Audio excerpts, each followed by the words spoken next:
Well, let me launch this very special event. It is actually in a series of in our science colloquia. We're sort of forcing things a little bit, but we're going to show in the science colloquia. And at the same time, it's a workshop, but it's a very special one. We have a very distinguished guest, Mann, Professor Michael Mann from Penn State University, but in transition. That's right. I don't know if I can announce street transitions, but can I? Yeah, sure, yeah. Well, he just goes from pen to pen. He's going to University of Penn State. So I'm going to leave the honor of introducing Michael Mann to Edith Duron, who is really responsible for making the connection.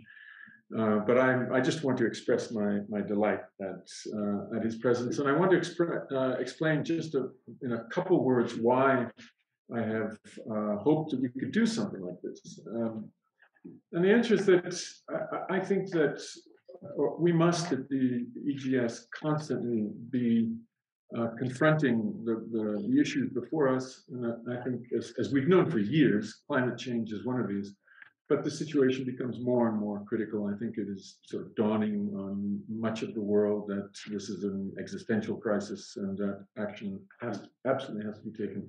It may be too late, and we need to face some of the realities which confront us now. And it seems to me that at the EGS, we must all endeavor, I think, to understand how our work can in some way orient itself to this, or not necessarily embrace it. We don't.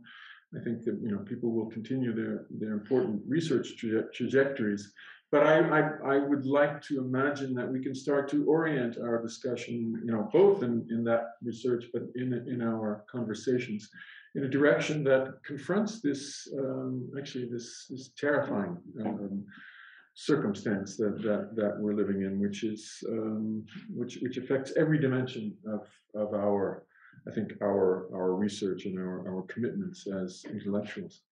So the very first science colloquium was devoted to the question of how the EGS, which is mostly devoted to philosophical thought and art, critical thought, how the PAC division of the EGS, how the EGS could entertain the question of scientific thought. And of course, all of you know some of my background. So I had in the back of my mind Heidegger's statement: "The sciences don't think." And as I pointed out at that point, I don't buy that. And I think that, but it's a task for us in, let's say, the more humanistically oriented part of the domain of research, to begin to entertain our relation with the thought that's going on in some scientific quarters, and to entertain what that might mean for us. How do we receive, or how do we engage, or how do we relate to scientific thought in a transdisciplinary way?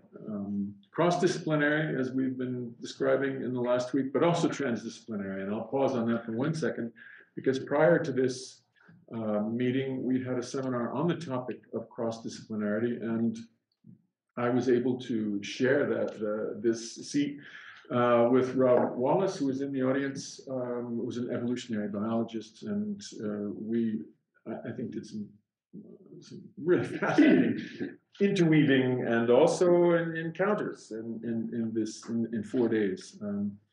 So this is a continuation, actually.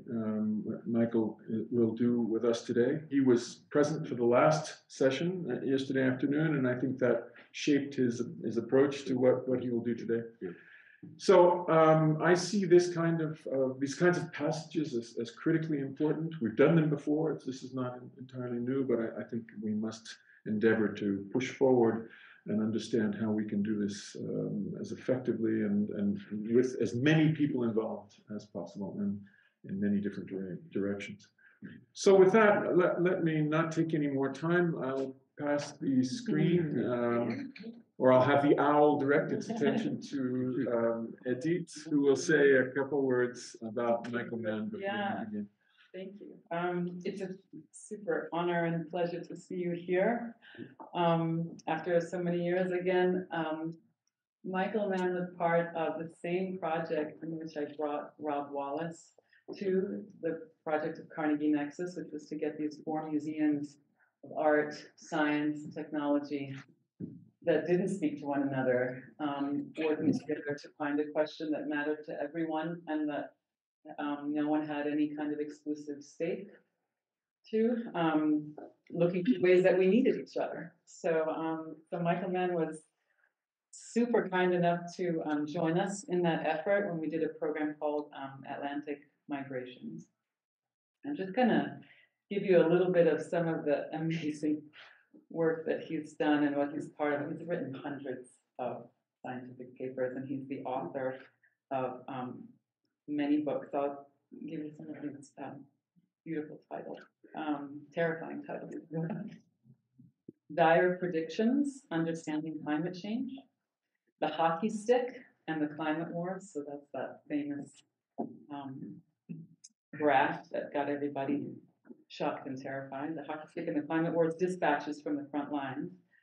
The Madhouse Effect, How Climate Change Denial is Threatening Our Planet, Destroying Our Politics, and Driving Us Crazy. And then The Tantrum That Saved the World, which was a children's book, wasn't it? Yes. Yeah, I mean, Michael has a lot of, he's won so many awards in just public engagement with research and science education area, as well as like tremendous awards for including being part of a group that won the Nobel Prize for research in climate change science. And then finally, The New Climate War, The Fight to Take Back Our Planet. So it is an absolute pleasure and a joy. I've been climbing with him all morning. He's super fit. You guys will actually see the evidence of this shortly. In fact, I think I need you to sign a disclaimer because you will appear in the. Oh, no problem. And my son. and your son as well. Absolutely. No, it was really enjoyable. And thanks so much, Edith, for the kind words. It's hard to believe it's been what, like 7 years since that event. A lot of water under the bridge since then. So much has changed in the world. And I like to think that Edith and Chris, brought me here because while I'm a scientist and I'm focused on climate change and the climate crisis, which is this existential crisis, and it does in many ways relate to the sort of the larger underlying struggles that we face in our public discourse and today. Looks like we've got some new arrivals here.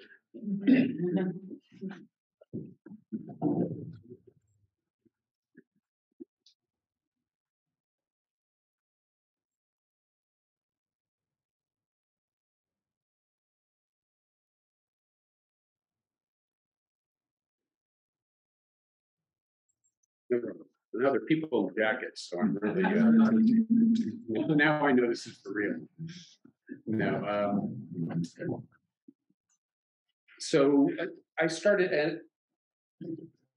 Edith mentioned some of the recent books that I've written, and the current book that I just finished the draft of a couple weeks ago. My next book is called The Benevolent Moment, and it's interesting because that term came up several times yesterday in our discussion.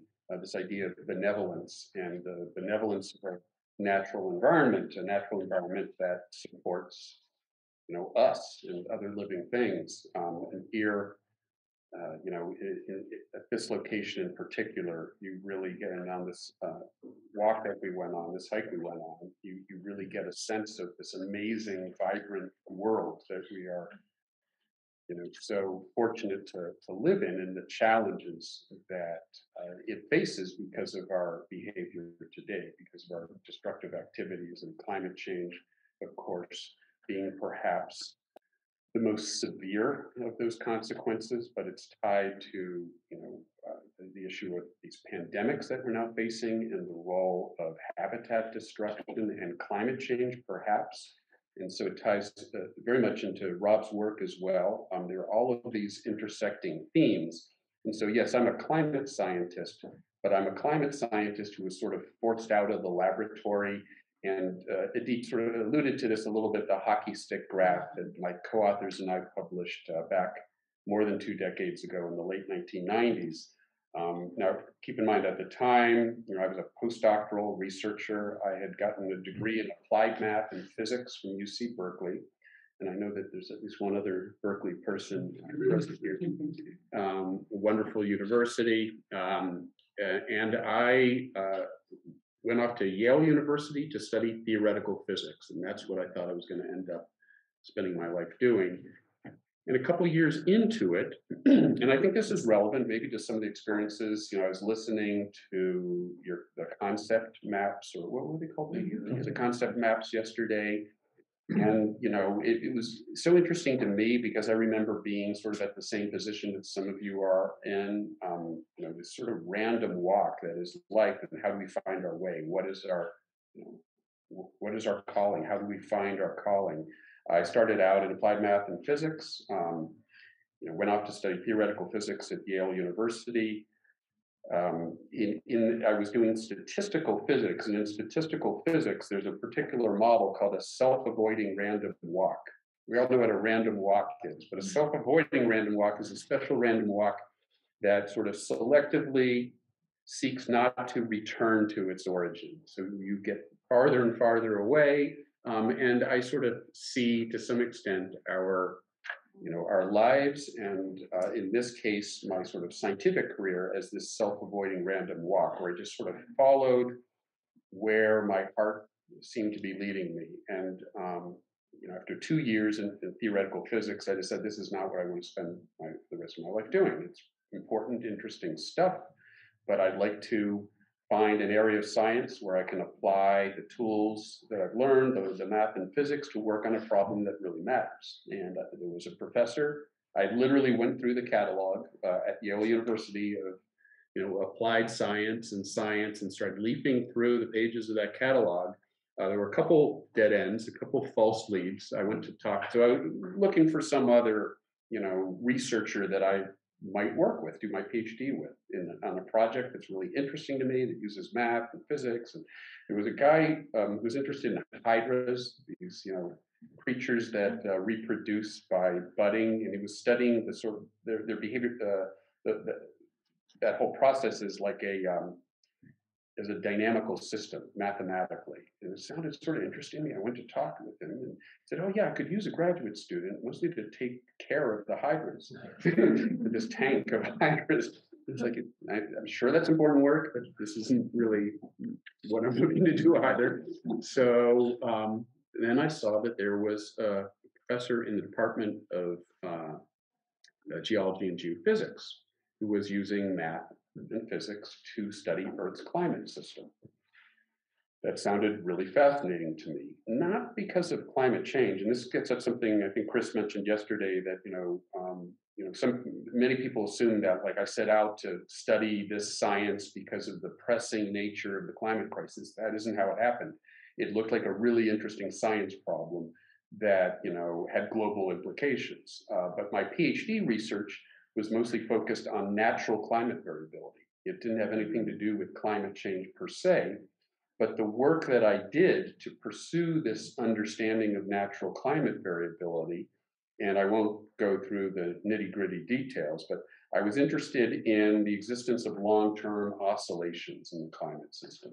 The coming and going of glaciers in the Alps, it's happened before. Is this part of a natural cycle? Is the warming that we're seeing, is the dramatic decrease in the extent of these glaciers somehow related to a natural cycle? That's sort of what I was setting out to work on. Ended up making forays into the study of what are called proxy records, tree rings, corals, ice cores.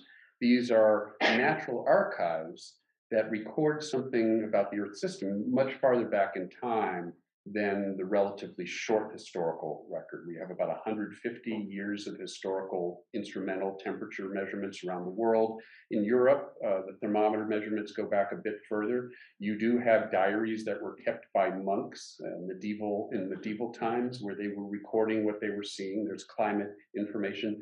There are hand-drawn portraits that go centuries back of the extent of glaciers throughout the Alps that provide us some baseline information.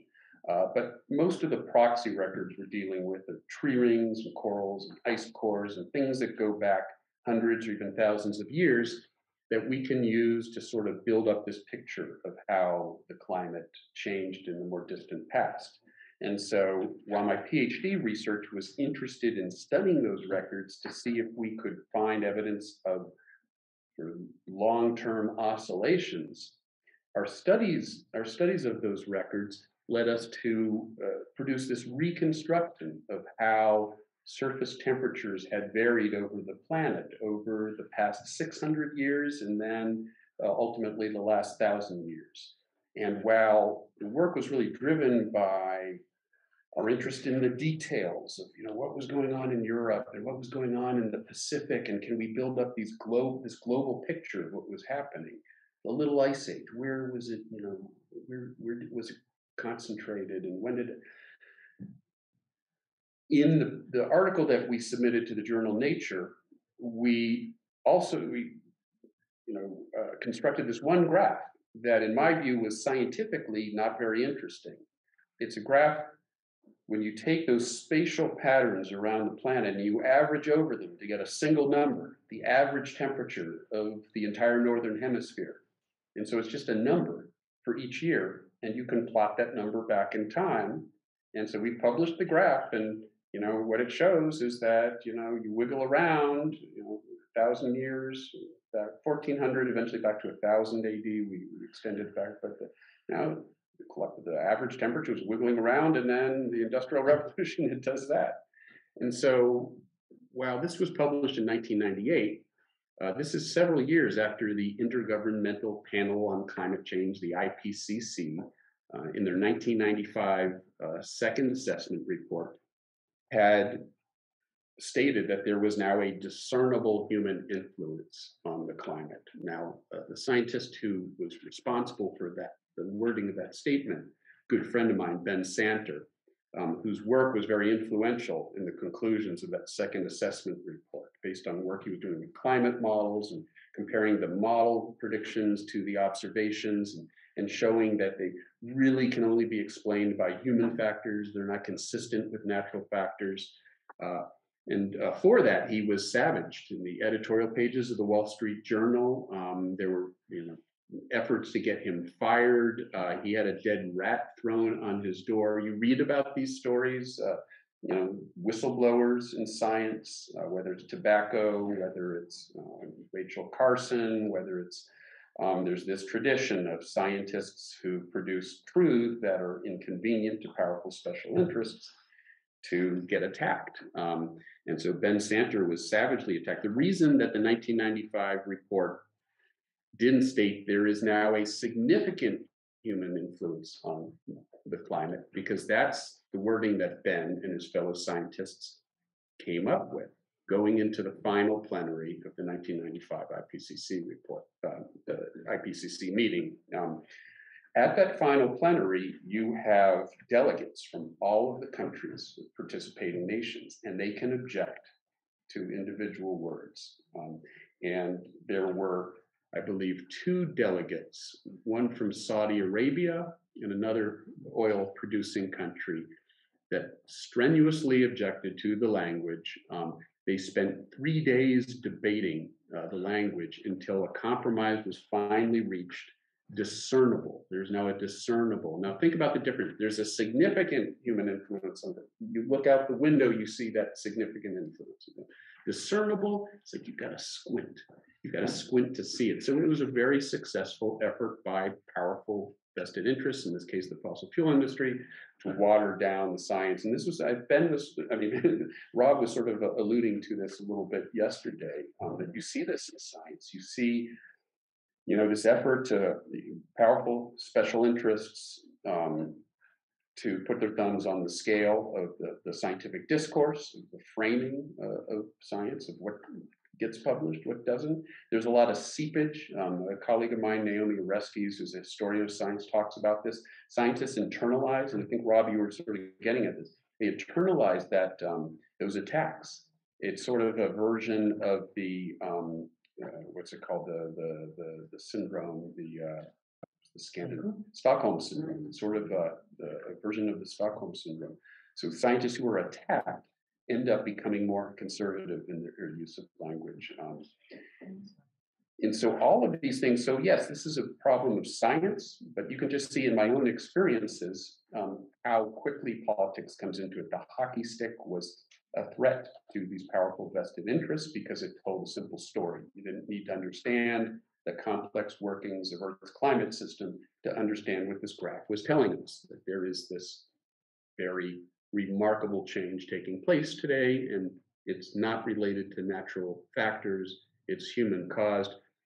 And so I found myself at the center of these attacks by the same individuals that were attacking the Wall Street Journal, the Koch brothers, all the dark money organizations that they run Fox News, you name it, that sort of conservative ecosystem that exists to promote the framing of these same powerful special interests. And that forced another change in my career trajectory.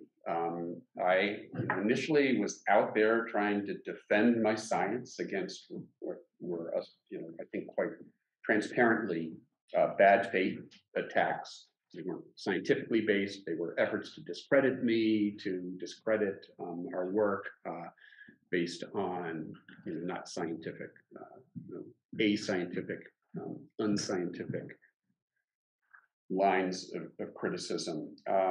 But that sort of forced me to make a decision. Am I going to just sort of shy away from that and retreat into the laboratory and just go on to do my scientific work? Or am I gonna fight back? It wasn't in my nature. If you know me from when I was growing up, I was sort of a problem child. I didn't like bullies. I would pick fights with bullies who were much larger than me, who were almost certain to pulverize me just because it was the right thing to stand up. And so I don't take kindly to the same corporate bullies right now. And I decided to spend my career fighting back, and the best way that I could fight back against them was to become the most effective proponent, communicator that I could be for the climate crisis, for conveying the science and its implications to the public, to policymakers. And that's very secret. There's something secret about that. Did you spot some jackets outside of Exxon Mobil lobbyists? Yeah. You never know. We tried to keep this secret. They always know where I'm going. They just know it's my. So that's sort of how I arrived here, and because of that, my work today is as much about outreach and communication as it is about the science. I still do the science because that keeps me grounded, and it's why I got into this in the first place, and I still love doing science. But I'm very much now about communicating it, and in the process of talking about this, you can't talk about the climate crisis without talking about all these deeper issues that we've been talking about the last couple of days here. The ethical dimensions, obviously the political dimensions, the social dimensions of the problem. So yes, science is important here, but science alone, and I think this was, I forget if it was Chris or Rob who said that, science alone hasn't been successful in solving this crisis. Obviously, it involves much more than scientific knowledge. We have the scientific knowledge. There is an extremely robust, widespread, deep scientific consensus now, not only that climate change is real and human caused, but that it's leading to catastrophic consequences that we play out in real time. And we see that here just in the time that I've been in Europe, wildfires that broke out just south of Lyon, where I was a couple days ago. It's been very hot, very dry. This summer has been another very hot, dry summer over large parts of Europe. You see, and then there was this glacier collapse that you may have read about in the Alps to the west of us, in the Italian Alps, that killed more than a dozen people. Those people died because of climate change. Let's be very clear. That collapse only happened for the same reason that we're seeing these glaciers collapse. And I wanted to bring it home. I wanted to start out by bringing this home. Climate change is no longer this theoretical far-off problem. It is impacting us now, today, where we live. And so I thought I would show this image that we have to start out. This is what this valley looked like back in 1970. And I know I was talking with Chris and Adit, because you guys have been coming here for some time and you've noticed the change yourself. But it's really quite remarkable when you look at, that's 1970. You recognize where we are, where we're looking off towards, you know where the glaciers are today. Here they were coming down almost to the valley floor. And this was just half century ago. So this is an incredibly profound impact that we can see here in this village. It has profoundly changed the complexion of Saas-Fee. Now let's look at the video, because we went on a hike today before, Adit and me and Rob and Emmanuel, their son. And we came across, this is an area that would have been in the previous photo, would have been covered in glaciers back in 1970. And here's what we saw instead. Let's play the video if we can. Oh, it's sort of not really. Kind of glitching. In slow-mo. Well, we'll go all the way through it then. This is like, the old-fashioned movie.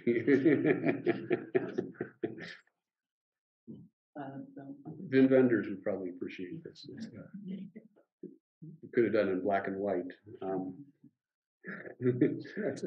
mean, you can see it's dramatic. So yeah, so we came across some goats and the goat herders, and then you can see there's just a little bit of a hint of the glacier off in the corner as we finish there. So this is what's happening now, and I don't mind coming across goats and goat herders. It was a beautiful walk. But when you realize they're not supposed to be there, that's supposed to be covered with ice. We have fundamentally changed this world, and in ways that are not nearly as benevolent as a sheep herder and your sheep. The disastrous consequences of extreme weather events that we've seen just this summer. There is a message here about the science. Some of my own recent research involves understanding why these epic heat waves and floods that we've seen in Europe in recent summers. Just a year ago, villages just to the north of us, near Bern, were washed away by these mudslides. And these extreme events, again, the vested interests who would like to frame the discourse in their terms love to talk about uncertainty. And I'm sure Rob come across this in your work. They love to use uncertainty as if it's somehow a cause for inaction, when in fact, the reality is that, yes, there's scientific uncertainty, but in many respects, it's not cutting in our favor, it's cutting against us. There are things that are playing out faster than we expected, the impacts that are larger than we expected. It's true with the melting of glaciers, and not just these mountain glaciers that, if you melted all the world's mountain glaciers, all of Europe's mountain glaciers, you would add, a few inches of global sea level rise. But we've got some really big glaciers, like the Greenland ice sheet and the Antarctic ice sheet, the West and East Antarctic ice sheet. And when those glaciers go, you're not adding inches, you're adding meters of sea level rise. And one of the things that we've found is that That's happening earlier. The collapse of those ice shelves and the loss of ice from the ice sheets is happening earlier than the models predicted, because the models were imperfect. There were uncertainties. There were processes that were missing. But guess what? Those were processes that in the real world allow ice to collapse more rapidly. In our own research, we have found that there are processes that relate to the very unusual behavior we've seen in the jet stream.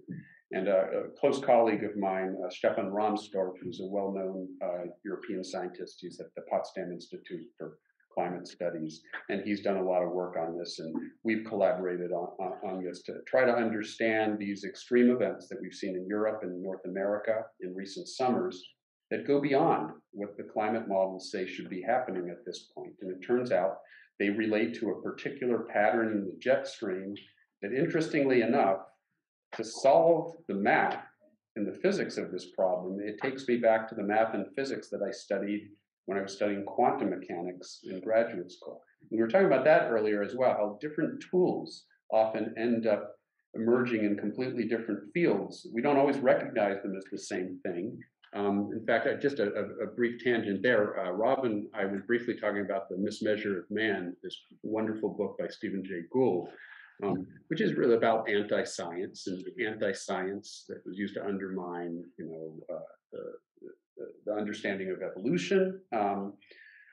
But there's a brief foray where he talks about the work of Spearman and Cyril Burt, I think a Harvard statistician in the early 1900s, where they were arguing for a racial basis for intelligence. So this was sort of eugenics, very early eugenics. And Stephen Jay Gould, one of the things I love about that book, he goes through to understand the controversy. You have to go a little bit into the mathematics, into the statistics. It's basically factor analysis. Like you take a big a big data set, and you can break it up into a relatively small number of patterns that explain most of the variation in the data. So if you've got thousands of pieces of data, thousands of different studies, each of which may have years and years of data, you've got this huge multivariate data set. And you want to try to break it down to the few leading patterns that you can understand. Now, it's a potentially powerful tool. It's sometimes called factor analysis, as it was there. It's called principal component analysis in my field, but it's basically the same thing. It's a mathematical way of trying to break a big data set into a small number of patterns, and it can be very powerful, but there are ways that it can go wrong. It can go very badly wrong, and it can lead to what Gould talks about, the reification. Like you can take a pattern that comes out of that analysis and try to attribute physical or biological meaning to it, when it turns out it may well be an artifact of just this component, the variation in the data. And if you just use that pattern and throw out all the other patterns, because this is the biggest pattern in the data, so I'm just going to use that, you can get the wrong answer.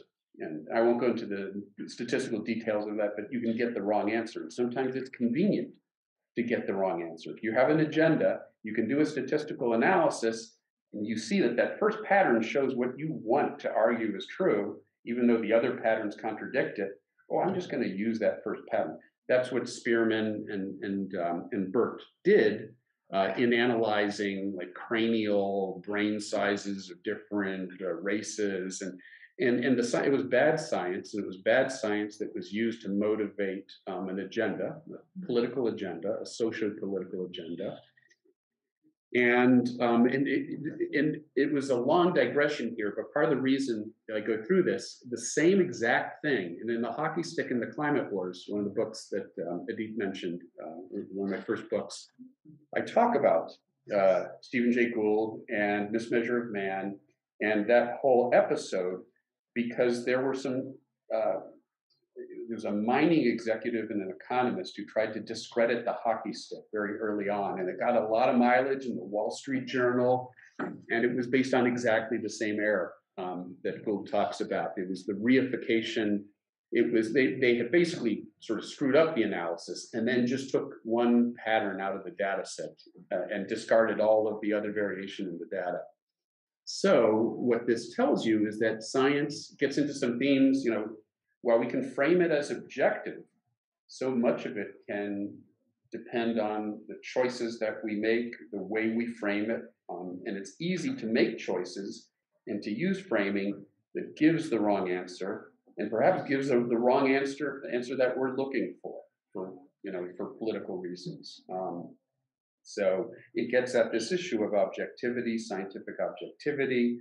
Science doesn't occur in a vacuum; it's done by human beings, and we are subjective actors.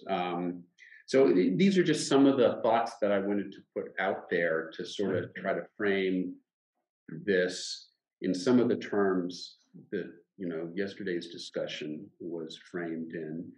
But I also wanted to not just be lecturing at you for 2 hours, because frankly, it's been a long day. We went on long. I would love to turn this into a discussion. And I would love for anybody to take any element of anything that I've just talked about, and we can sort of explore that in more depth. I guess what I'm saying, any questions or comments or thoughts? I mean, I can talk about climate change for 24 hours straight if you want me to, but that's not what I want to do. Yeah, please, Chris. Just to get started. You were mentioning that a lot has happened since you and Ajit were working together in that wonderful session that I attended. And I haven't had a chance to tell you, but I was the one who asked a rather sharp question at the end of that session. Because I found your approach. You were with Mark Redeker, and who was the other person? Marcus Redeker, Marcus who's the historian, Yeah. and It was his fault. who wrote The Many-Headed Hydra. Oh, He was doing it, historian. There was an art historian, Lulu Lippincott. Yeah. And then there was John Wenzel. John who was Wenzel. He's an entomologist, ecologist. Yeah. Head of From the Powder. Powder Mill Nature. Yeah. So it was a wonderful discussion. But I found that there was something like a consensus among the four of you to be somewhat optimistic in your approach to it. And I raised my hand and I said, I'm just not sure I buy this optimism. And I have to say that in the 7 years since, I haven't come around too much. My sense of the danger is such. And back my question was, let us assume that perhaps the optimistic perception is problematic. Shouldn't we be thinking about what happens now with this catastrophic change, and preparing for this in terms of a slightly more dire forecast? And I wondered. I thought, well, maybe I'll ask this question again in relation to you, because I think that might have inspired me, because the new climate war is getting at very much these sorts of questions. So maybe sort of subconsciously somehow that experience. I can't believe that, but anyway. I'll give you half of the royalties. No, but I was just wondering if you how you might.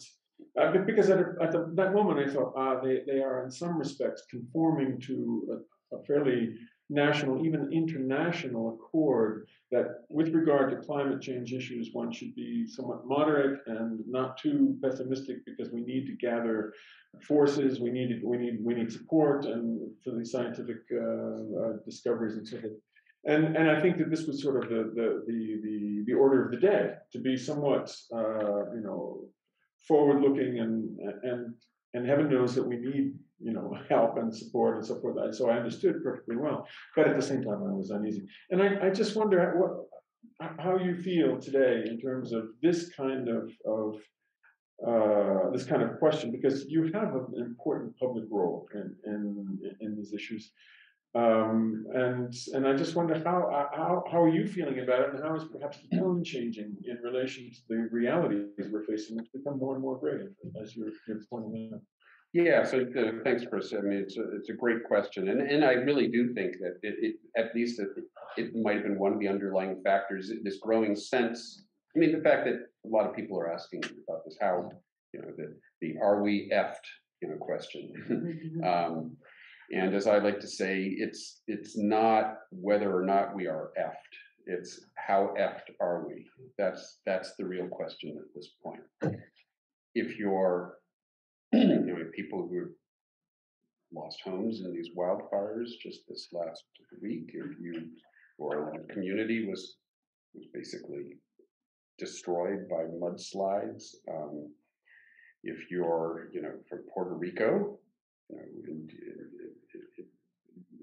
just still recovering from the devastating hurricane several years ago. If you're, and I could go on and on. I mean, there are so many. If you're one of the dozen people who lost their life in this glacier collapse, and there was another one, I believe, in Pakistan, if I'm not mistaken, earlier this year. Again, another case where it's one of those rare cases where you can literally say climate change killed those people because the connection's so clear that glacier just wouldn't have collapsed if not for the warming for the planet. In other cases, it's more statistical in nature. I mean, these events are becoming more extreme, they're becoming more deadly, more people are dying, but it's a statistical connection. You can't say this particular person died because of the way that climate change modified this storm, but you can say that there are larger and larger numbers of lives that are being lost because of these devastating extreme events. So the way I frame this in the new climate war, and that's really the reason I wrote this book was because of my feeling that the impacts of climate change now have become obvious enough to most reasonable people that the same vested interests, the forces of inaction, I call them inactivists, and Rob writes about them as well, they have turned to new tactics because you can't deny that climate change is happening anymore. It just doesn't cut it. People don't buy it. So there's been this evolution away from denial to deflection. Okay, yeah, well, there's a problem, but you just have to change your diet, your lifestyle. We don't, the problem isn't fossil fuels. It's not, our continued mining of oil and natural gas and coal. It's, your personal behavior. It's your fault as an individual. This is a very clever type of propaganda technique that I'm sure you guys have come across in your own studies. I don't know who here remembers the crying Indian commercial growing up in the United States in the early 1970s. Yeah. So, which is strange to call it that because it's so inappropriate. It's a Native American. We don't call them, Native Americans Indians, but it's still called the crying Indian commercial. Who here has seen? It's a tearful Native American in a headdress rowing down his canoe down a river that is polluted, and he comes up, on the side of this river, and there's all this trash that's been strewn, bottles and cans, and then there's a highway there, and a vehicle that's passing by throws a paper bag full of. Actually, we could probably. YouTube that. Yeah, I was going to say. Forgot. Name. Nimani. Do you think we could get the crying Indian commercial on YouTube? We can try, but what we can do is what can happen is we're going to face the same problem.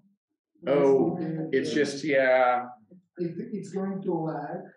Well, let's try it anyways, just see what we see, because it'll be good for you to see it. So this was in the early 1970s. This was just a year after the first Earth Day.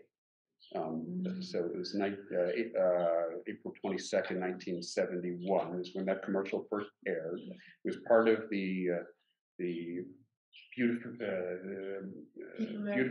Keep America Beautiful campaign, which was hatched on Madison Avenue by the beverage industry, by Anheuser-Busch, Coke. So the problem was they didn't want bottle bills to pass. They didn't want the passage of bottle bills. Regulatory way of dealing with bottle and can litter that would have worked, but would have hurt their bottom line, would have hurt their profits. So they lobbied against bottle bills fiercely, and meanwhile spent millions of dollars on this propaganda campaign intended to convince people, not explicitly, but implicitly, that we don't need bottle bills, we don't need regulation, we just need to be better people. And so this commercial was about people cause pollution. The tagline at the very end is people can stop it. And the idea was that it's just about getting boys and girls to pick up cans and bottles.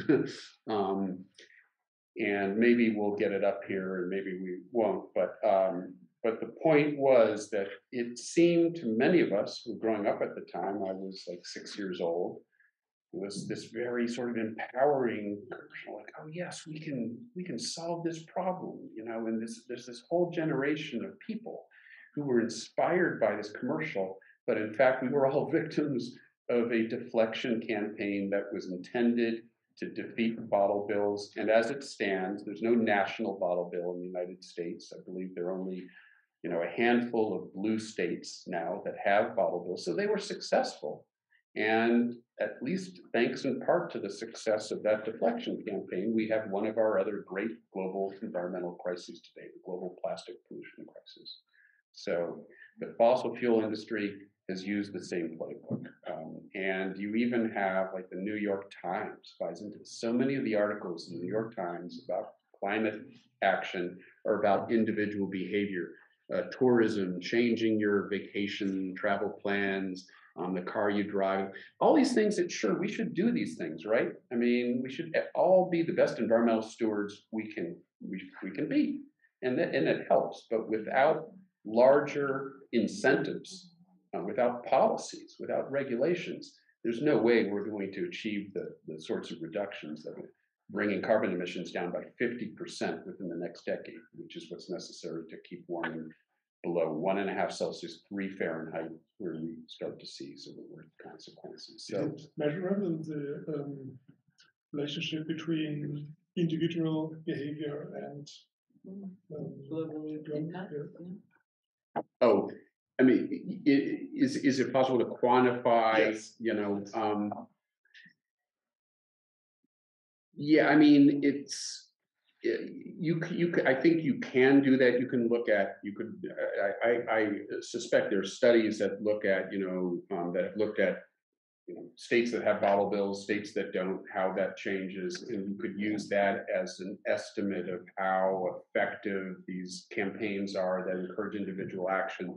But I mean, if you just do even under the most optimistic assumptions of how you might change individual behavior, I'll give you one example. Actually, the pandemic was this like dramatic change in individual behavior. Right? Our lifestyles changed completely.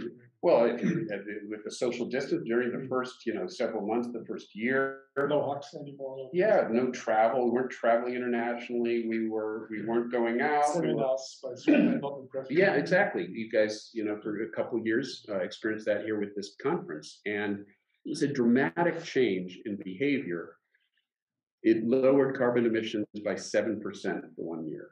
That change in behavior, what that tells you is that even a radical change in individual behavior within a system that is still driven by fossil fuel burning isn't going to solve the problem. You need to solve it at its source. So yeah, no, it's a great point. And so, you know, deflection, that's just one, but where I was getting to, one of the other in these tactics in the new climate war, there's deflection, there's division, like getting climate advocates arguing with each other, fighting with each other online, you know, bot armies that are used to trigger divisiveness in our public discourse. I mean, that is intentional. That's, I mean, there's some bad petrostate actors that have been implicated, Russia and Saudi Arabia, you know, so much of their economic, well, we understand that very well today, how dependent Russia is on fossil fuels for their economic survival. And so some of these state actors have,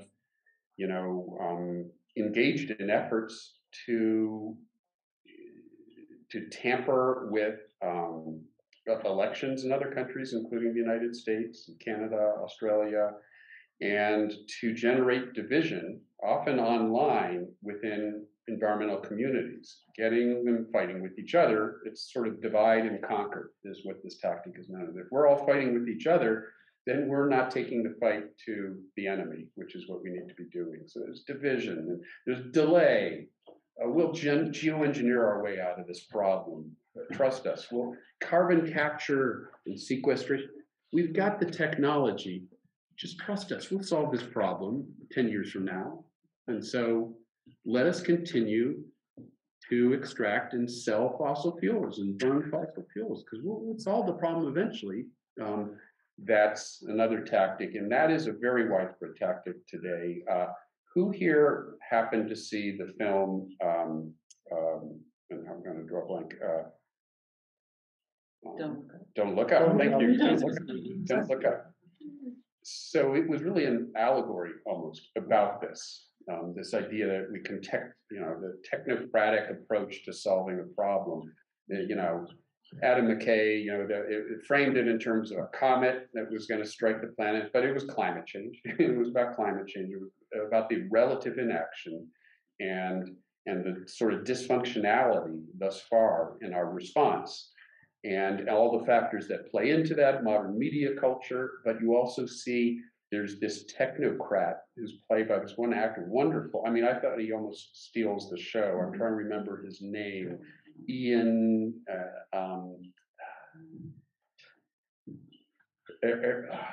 he is this sort of Bill Gatesian, sort of Elon Muskian technocrat who they've got commercial technology that is, that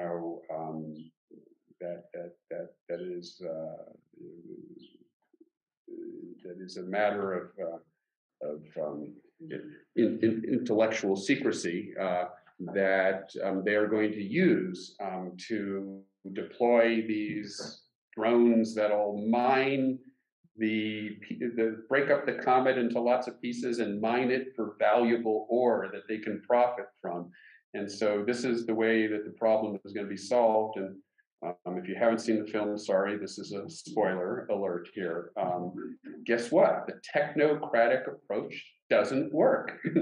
And by relying on it, by assuming that it was going to work, we found ourselves in a position where it was too late to now solve the problem the safe way. In that case, it would have been blowing up the damn comet. In this case, the safe way is to stop putting carbon pollution into the atmosphere, but we have bad actors who would like us to convince us that that's not a problem, that we can just slowly phase down our fossil fuel burning, and we will deploy new technology, and there'll be new nuclear technology. And this came up yesterday, actually, the role of nuclear. We could have an interesting conversation about that as well. Is nuclear part of the solution? Small reactors, modular. Yeah, so that's very popular, is this idea, and Bill Gates is heavily invested in sort of new generation small modular reactors. Anyway, so then, but the final D word, so they all begin with D, is Doomism. So ironically, right, if the forces of inaction can convince us that it's too late to do anything, it potentially leads us down the same path of disengagement, this outright denialism. And that isn't to say that the vast majority of people who fall into despair and sort of doomism, they're not, tools of the fossil fuel industry. They're victims of misinformation. But there are some bad actors who are actually promoting a doomist narrative precisely because it does lead to disengagement.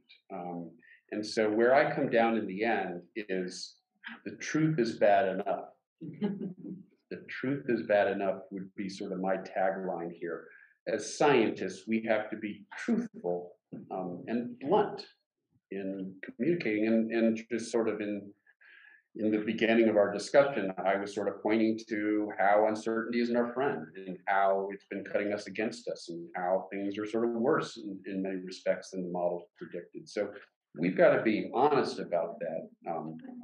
But there are also doomers, climate doomers, who promote bad science in service of a narrative that, for example, all life on Earth will be extinct within 10 years because of runaway warming that's already been triggered, and there's nothing that we can do about it.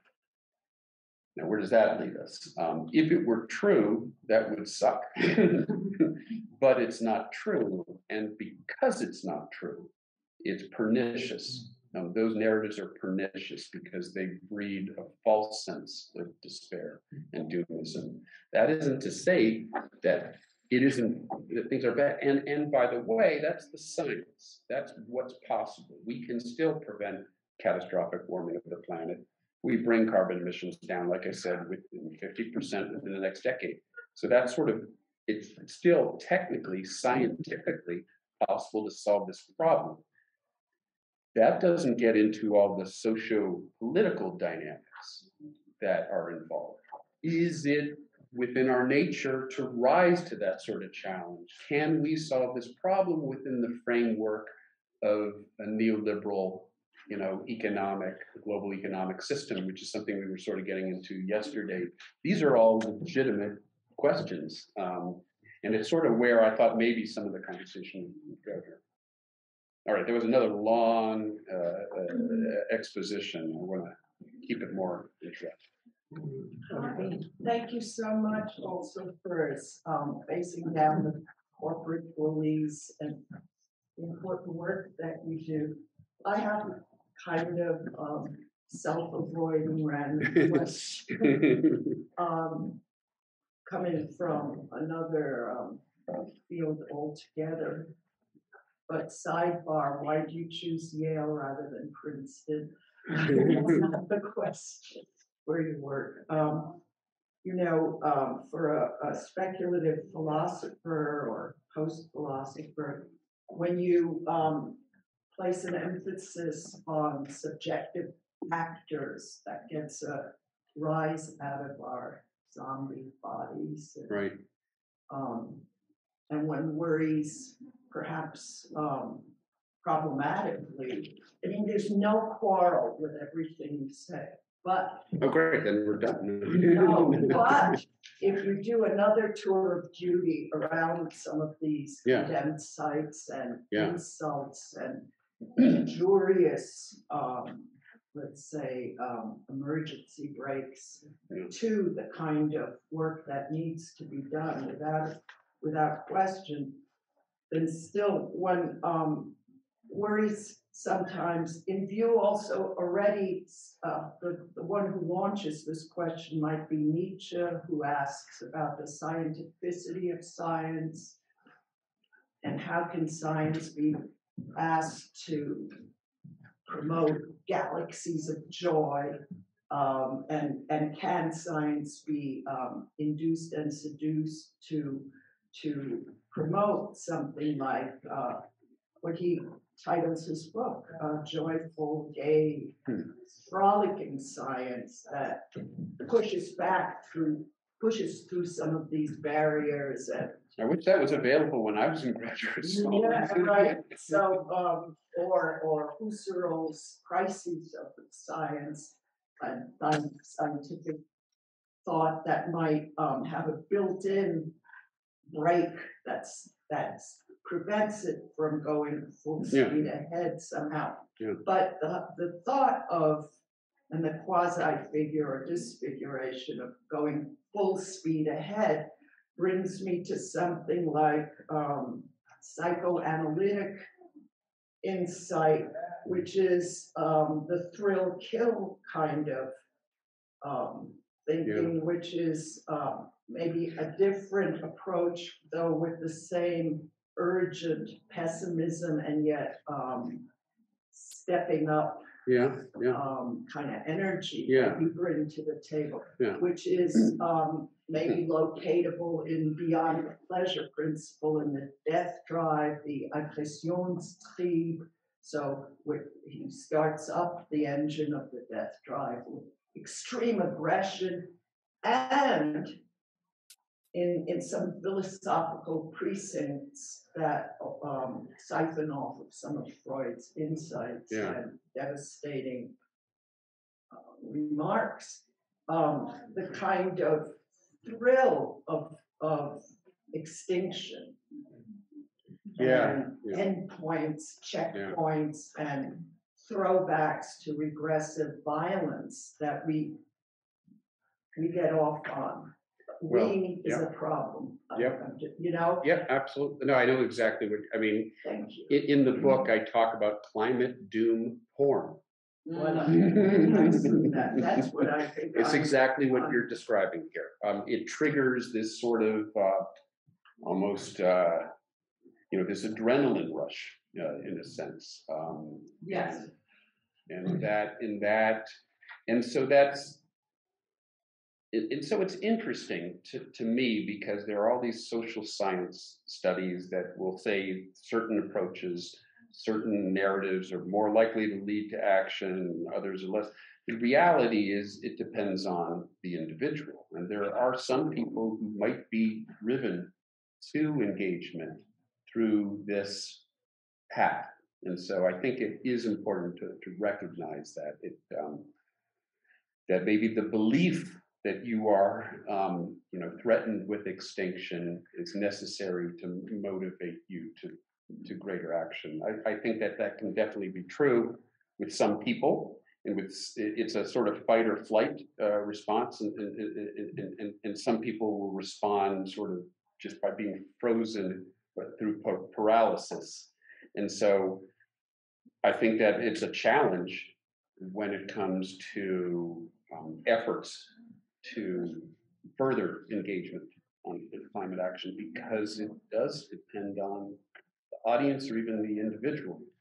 But to take the Heideggerian crash through non-path, it's one of his, well, it's not a title, but the Holzwege, which is paths that lead nowhere and you kind of crash and burn. Right. The very thought, let's say too quickly, the collision between people or the anthropomorphism that we still think that something like man is at the controls. Right. It might invite more critical anxiety, because in terms of the technological speed up, as when Bush said, when he realized he shouldn't be waging first Gulf War, he said the technology's taken over. There's no subjective incentive or mythology or mystification that could take this out of the running now. Technology, if it's set in a certain way, exceeds any human subjectivity or something. I don't know if that helps anyone. I don't disagree, of course, with it. I'm ready to join your army at any moment. No, thanks. I'm locked and loaded. So let's be very clear. No, I understand. These are great points. Okay. And I mean, technology is sort of this double-edged sword here, because there are all of these narratives of false promise of future technology that are offered in bad faith, that are offered in service of an agenda of near-term inaction. And we see, I mean, it isn't, to some extent, it's very obvious when you look, Rex Tillerson, the CEO of ExxonMobil, was a big supporter of geoengineering. Why is that? Why? Well, obviously, that is a technological approach that benefits his business model, and the business model of the fossil fuel industry. But then technology can cut it in a different direction, because technology, in terms of the development of renewable energy resources, solar, wind, geothermal, we sort of, those of us, in the climate space, I think draw a demarcation between sort of the bad technology, the false promise of geoengineering, carbon capture, and the good technology, the technology that helps us do what ultimately is essential, decarbonizing our world. But it does buy into this notion of continual growth, right? Well, why is it that we need to replace fossil fuel energy with wind and solar and geothermal? It's because we have this growing global demand for energy. And that's part of a growing global demand for resources, of a growing global population. So we've got a growing global population that is driven towards greater and greater resource exploitation. It doesn't take a rocket scientist to recognize that that is on a collision course with the sustainable existence on this planet, and sustainability, both in terms of environmental sustainability, but socio-political sustainability, and economic disparity, income inequality, and extractive. I think there's been a fair amount of social, of research that shows that resource extractive economies tend to have much greater amounts of social inequality, income inequality. And so if we're talking about replacing one extraction-based economic model with another, that doesn't necessarily solve some of the larger problems that we're talking about here. And then where I tend to come down on that is being in agreement with those who argue that ultimately we have to question that sort of model of, market-driven, resource-driven economic growth. We have to get away from that ultimately. The question is, we've got to cut our carbon emissions by 50% within 10 years. So there is this near-term challenge, which we may have to solve within the framework of the existing system. It's a concession that I will make, recognizing that ultimately that system needs to change. But if that system is able to solve itself in the 10 years, that gives rationale for continuing the system. That's right. It might be a first stepping stone on that journey. And in fact, there's a book that I was just asked to read, to blurb, that's coming out next year. It's called Profit. And that's exactly, it's about all of this. And it's about how profit, has led us down this road. And maybe addressing the climate crisis could be the first step towards something, a different way of looking at. But these people are not going to be, the entirety of the ecosystem is organized around this, presently separating out its gifts from those profits. And so capitalism is largely organized around that contradiction. So the notion that these people are going to be able to get us out of this trap of their own making, it gets us in the realm of the Anthropocene versus the capital, Jason Moore's Capitalism, and where it blames to be placed, and that's hard because it's a systems problem. But people have attempted. My colleague Luke Bergman did his mapping of circuits of capital, showing that even though China and India are the largest, sources of greenhouse gases, once you put in who's the consumers and who's who accumulates the profit, then causality extends to, in a relational way, to different parts of the world. And there are, of course, those study naming the 100 state and private companies that did the most contribution to this. 70% of our carbon emissions are from 100 companies, or some of them are state fossil fuel companies. But so the issue then becomes, moving away from the notion that we're all in this together, as it were, meaning that we're all to blame, and to naming systems that and particular modes of production and social formations that have led to this moment.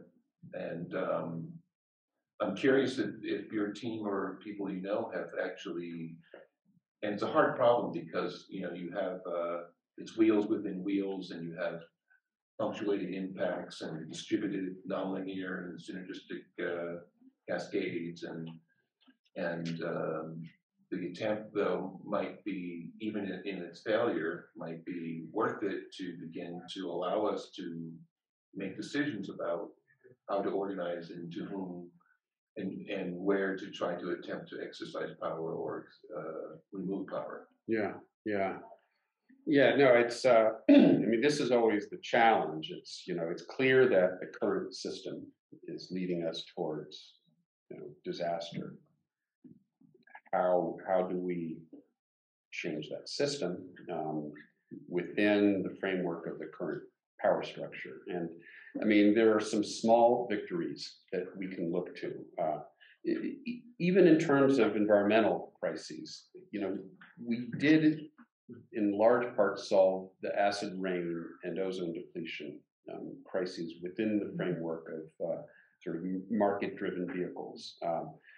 I would argue, and some people point to that and say, well, we did it with ozone depletion, mostly. We did it with acid rain. Why can't we do it with climate change? Well, because you actually had Republicans that were on board. Ronald Reagan signed the Montreal Protocol. George H.W. Bush, his EPA administrator, who's a friend of mine, actually,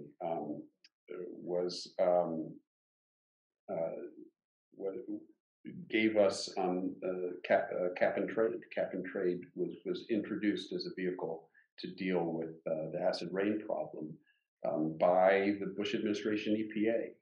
William K. Riley, who was, he was even George W. Bush's EPA administrator, Christine Todd Whitman, Republican former governor of New Jersey, asserted the right of the EPA to recognize CO2 as a pollutant that should be regulated under the Clean Air Act. It was George W. Bush's EPA administrator, and there was something very significant that happened halfway through that first term when basically Enron and the energy industry came in. They had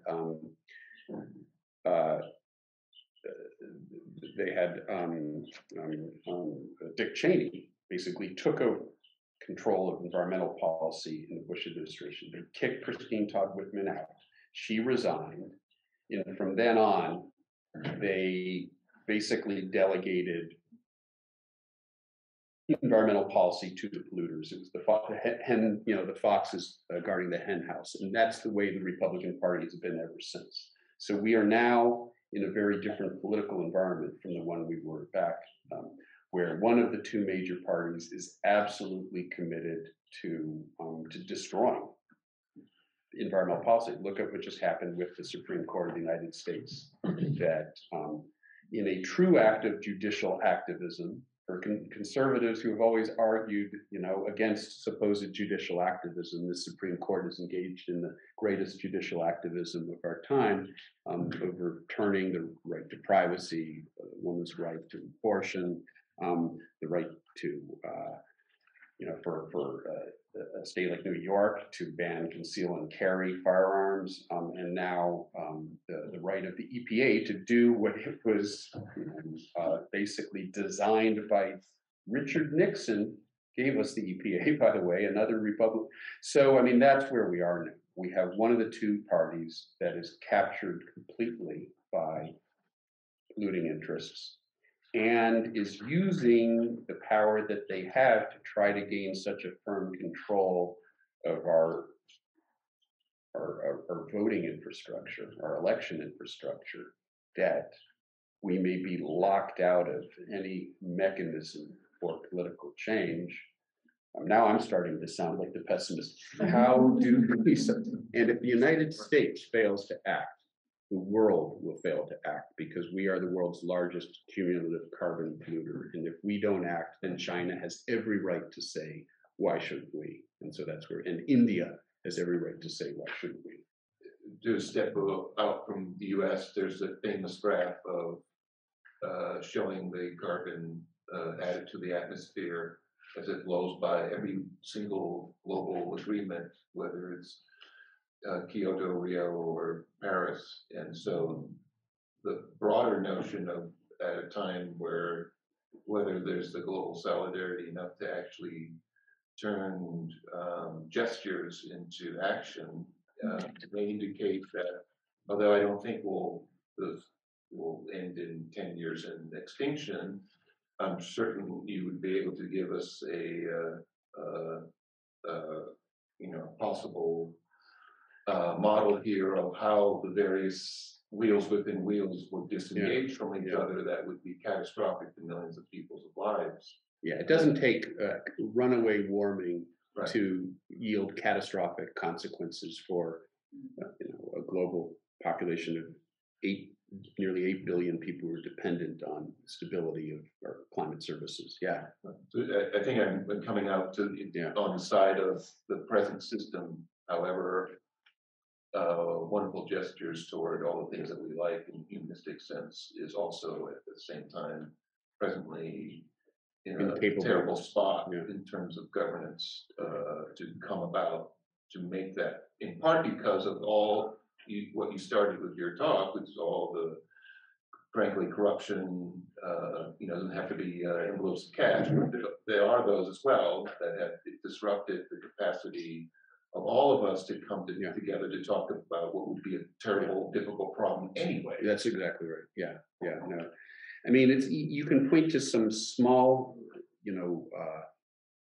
some reasons for hope. Global carbon emissions have now flattened. So that's a significant development, right? They were doing this, they've now flattened. That's the good news. The bad news is they're not doing that yet.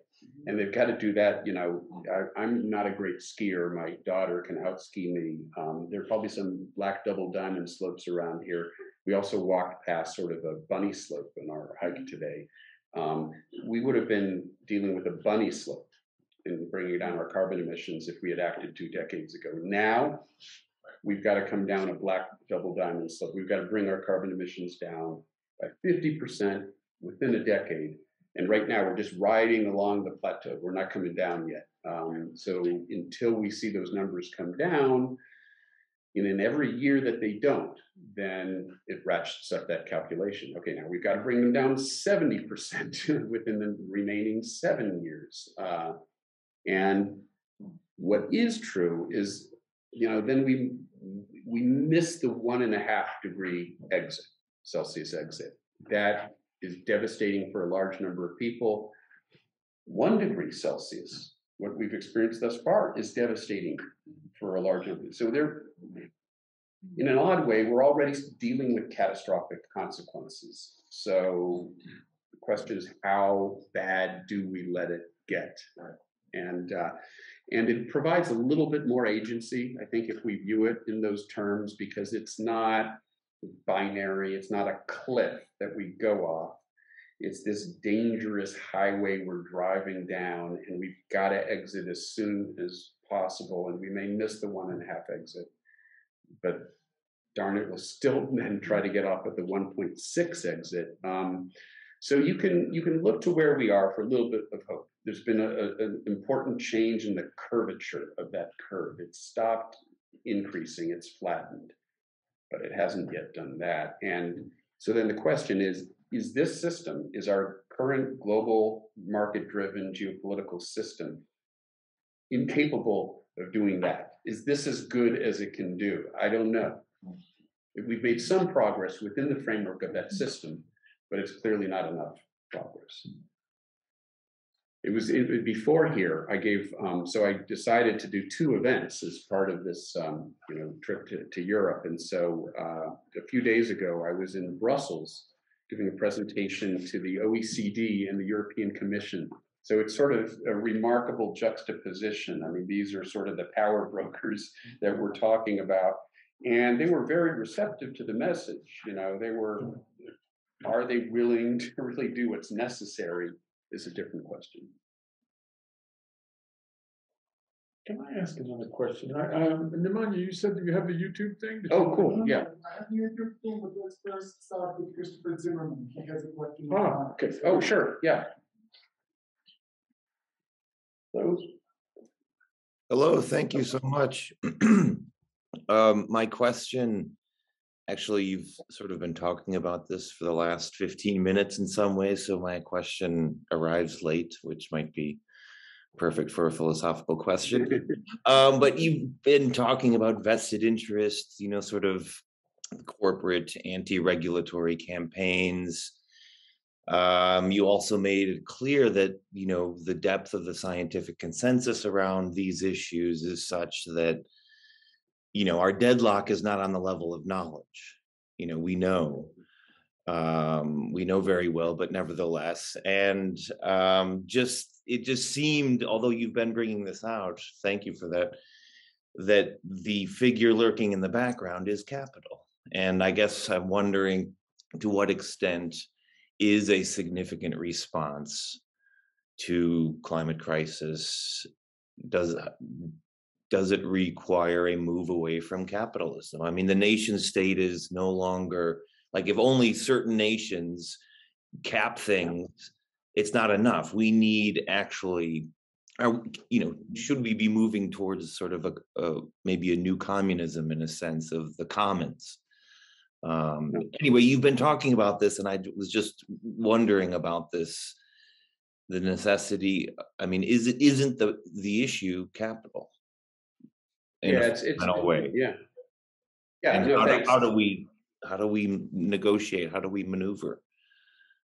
I mean, this is the political question. You talked about the political will. Is the will there? I mean, the knowledge is there, but is the will? Anyway, thank you. Yeah, I mean, no, thank you. I mean, it's a great question. I think the political will, I mean, there's a disconnect right now in our politics, in U.S. politics right now.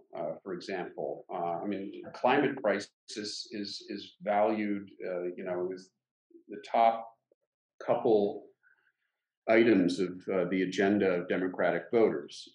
So it's very important to Democratic voters.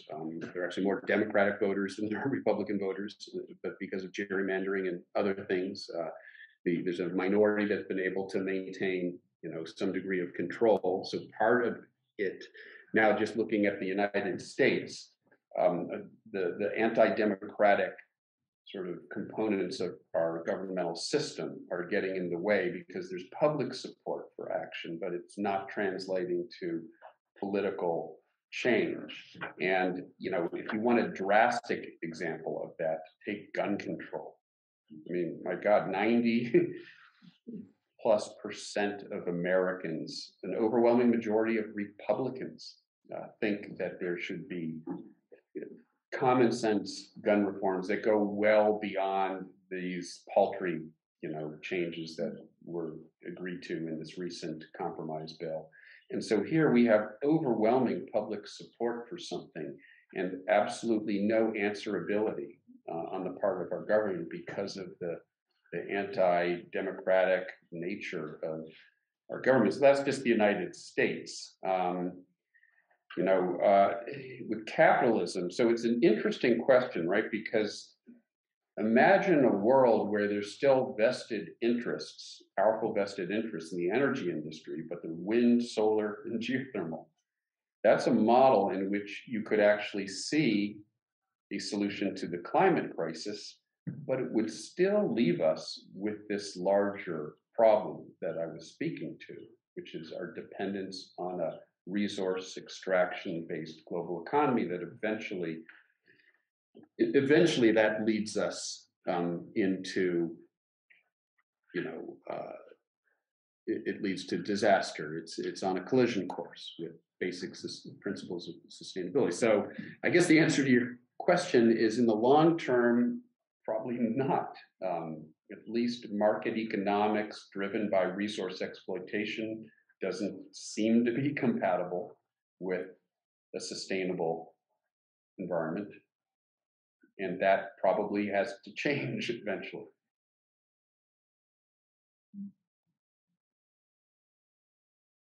I'm looking at the, you're actually. Yeah, it's complex. Keep the owl busy, you're gonna be fine. Thanks for the question. That's the fundamental question that we're all, if anybody who tells you they have the answer, I mean, but we know that's the question. It's a reasonable question to ask, and its implications are far-reaching. I wonder if I could follow. It's something that's on my mind, and I don't see other people yet coming up. You had these two visits on this trip. One, and you're speaking with the powers that be in a certain sense, and here you are speaking with a group that has relatively little power. But intellectual. Well, and that's sort of what my question is maybe it's going to end up in a Volkswagen in an empty pad, but you move around. You speak to a lot of different audiences in different intellectual contexts, not just academic. But I would say, in speaking with a group like ours, which you now know a little bit, philosophers, critical theorists, humanists, artists, what are you looking for in coming to us? I mean, we know what you're looking for in Brussels, and you might be very frustrated. But I wonder how you might frame what you look for from us. I was very struck when you said that fellow working with you is using, or you were using quantum mechanics to talk about the jet stream. We're starting. We have a little project on hold while the pandemic goes on, but a little project on quantum theory in finance.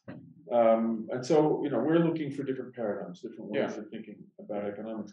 And in our conversation so far, we have two principal actors that we're discussing. One is the scientific community with their efforts to come to grips with this thing. The other is the political community, let's call, or what should be a political community, or whatever. We tend to talk about this politically. But how might you be looking for other kinds of activism, including intellectual activism? Yeah. What do you respond? When you read today, and people say we should check this out by this philosopher or this writer. What you say? Oh, this is what we need, or that we need to be. Is there anything like that? I mean, do you have any request for us? Yeah. Well, this has been a very valuable experience for me because I do have sort of a deep intellectual interest in how we frame these sorts of challenges in broader terms, and what implications it has for basic philosophical and socio-political questions like, is capitalism viable, and what are the alternatives, and how, I was struck actually by, I forgot the name of the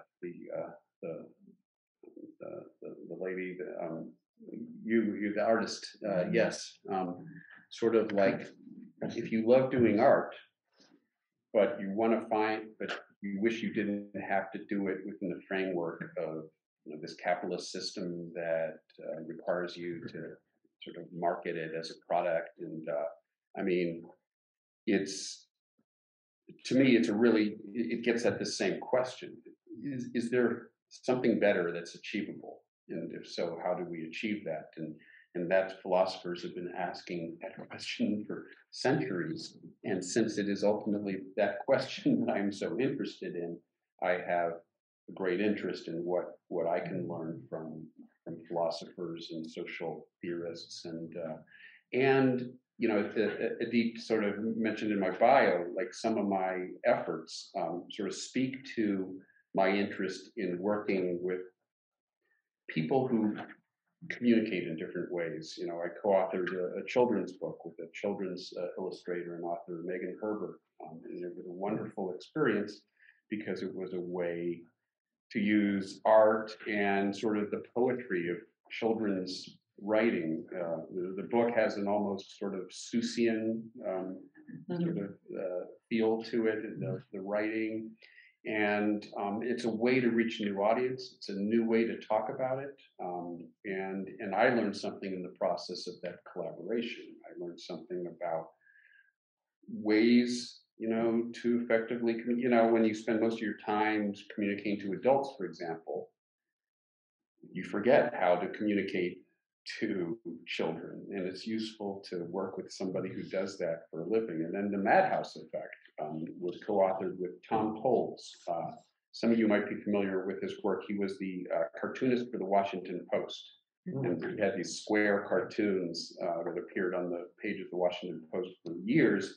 And what was so interesting to me about Tom Towles was that the hardest hitting commentary by far, the hardest hitting political commentary on the editorial pages for the Washington Post were Tom Towles cartoons, because of the power to communicate in imagery and in art, to be hard hitting in a way that's far more difficult in sort of straight up sort of written discourse. So I think being an artist buys you a certain license, and being a satirist in particular, and that's essentially what Tom Towles is. He's a satirist and uses humor and satire to communicate hard truths. And for years, he was taking the fossil fuel industry, he was taking the fight straight to the enemy, cartoon after cartoon. He was fired a year ago, and it was for reasons that, my guess is that the Washington Post had decided that he was ultimately too hard-hitting for them. Replaced him with someone a little blander, in my view. I'm a little biased, but for years, he was, you know, in Charles Dickens, and I mean, throughout history, the Daily Show and Stephen Colbert, and I mean, humor and satire, very powerful ways to communicate. It gives you certain license to say things in ways that you otherwise couldn't. And so, to me, my interest in communicating about the climate crisis naturally leads to an interest in interacting with people come from different disciplines, using different approaches, who can inform this problem in different ways. And so natural, I'm very happy to be participating in this, and I've learned quite a bit. We have, Michael, several questions are starting to appear. Yeah. And I want to see how you're doing with energy. We could take a break and we'll continue, or you want to continue? Roll on. We roll on? Okay. I think it's Emmanuel there is first, then Frank Ruda follows him. Emmanuel, do you want to ask your question? Yeah, thank you very much, Chris. Thank you. Hello from Mexico. First of all, thank you very much for your time and for this speech, and thank you also for keeping raising your voice and keeping sending the message. I think what you do is very important for all of us, and I appreciate that. Building on what you just mentioned, I would like to bring our attention to the work of one philosopher and the work of a very important social thinker. The philosopher I am referring to is Gilles Deleuze. Deleuze understands capitalism as an axiomatic machine that processes. Deleuze. Oh. Deleuze. Okay. Yep. All right. Thanks. Yep. Yes. He actually has a very interesting book called Capitalism and Schizophrenia that I would highly recommend. And he actually thinks a lot about the nature of capitalism. What we are discussing right now refers particularly to that. And he sustains that capitalism is an axiomatic machine that processes decodified fluxes, as he calls. Decodified fluxes understood as schizophrenic fluxes. This, what you are mentioning right now, what you are describing right now, could be understood as an schizophrenic flux. What you are describing is just complete madness. What we are facing right now is complete madness. And what Deleuze sustains is that capitalism, the essence of capitalism, is actually process those decodified fluxes. And I will come back in a minute to that because I have one specific question for you regarding this. The second person I would like to mention is Louis Mumford. He's a very important social thinker.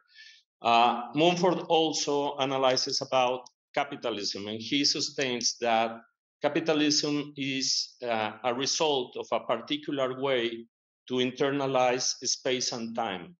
is the direct result of a metaphysical stand, let's say. He also demonstrates that liberal capitalism is articulated by specific energy sources and specific basic raw materials, energy sources and basic raw materials that determine the economic structure of our society and the social and political institutions that we live in. If we mix these two thoughts, we could argue first that this economic system will not change until a metaphysical change occurs first in our hearts, in our minds, until we are able to change our logos, let's say, the way that we internalize space and time and all the way that we see the world and the way that we speak the world. And hence, the values that we protect and that we nourish.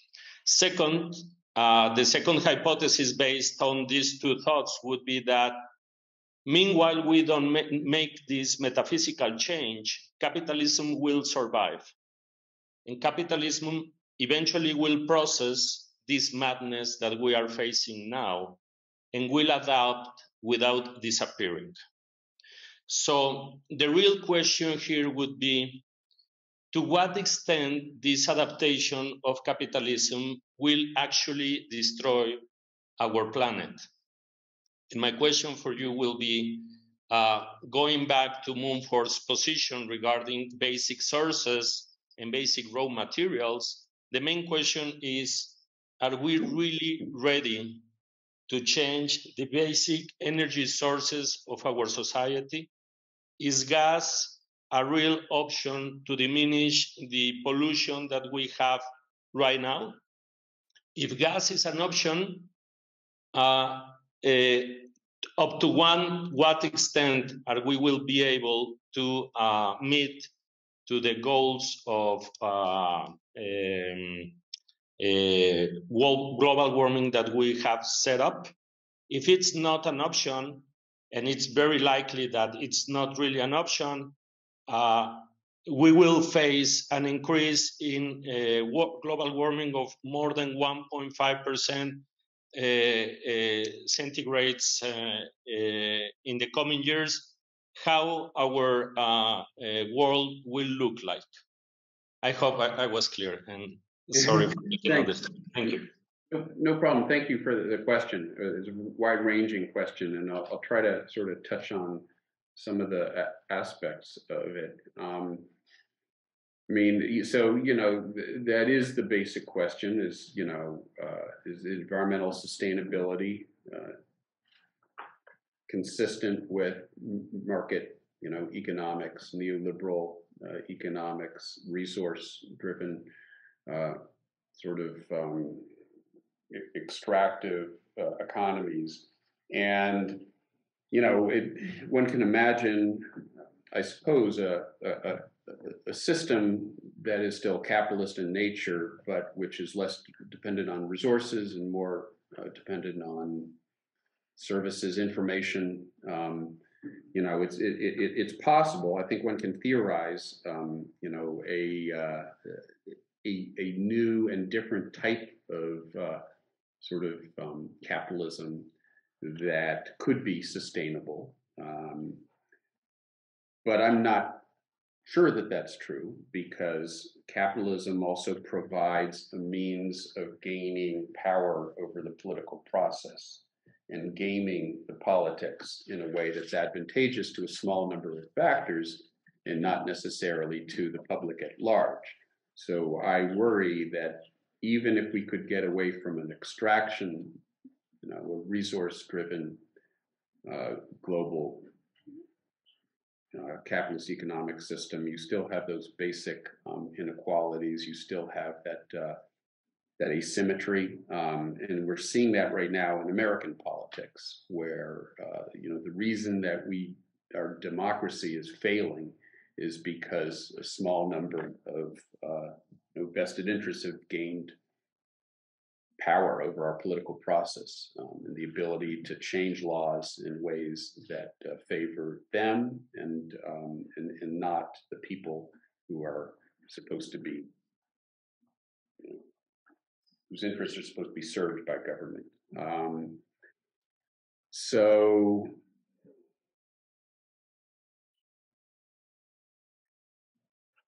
I see a larger problem there that ultimately has to be survived.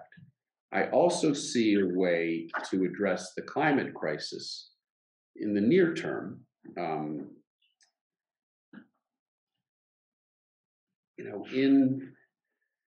We've come extremely close, and we made some progress in Glasgow. One thing that I would mention is if you look at the commitments that were made, so the Paris commitments, before the Paris Accord, the sort of scenario of current policy, like what if we just continue what we're doing, and there are no additional climate policies that are enacted in any of the countries of the world.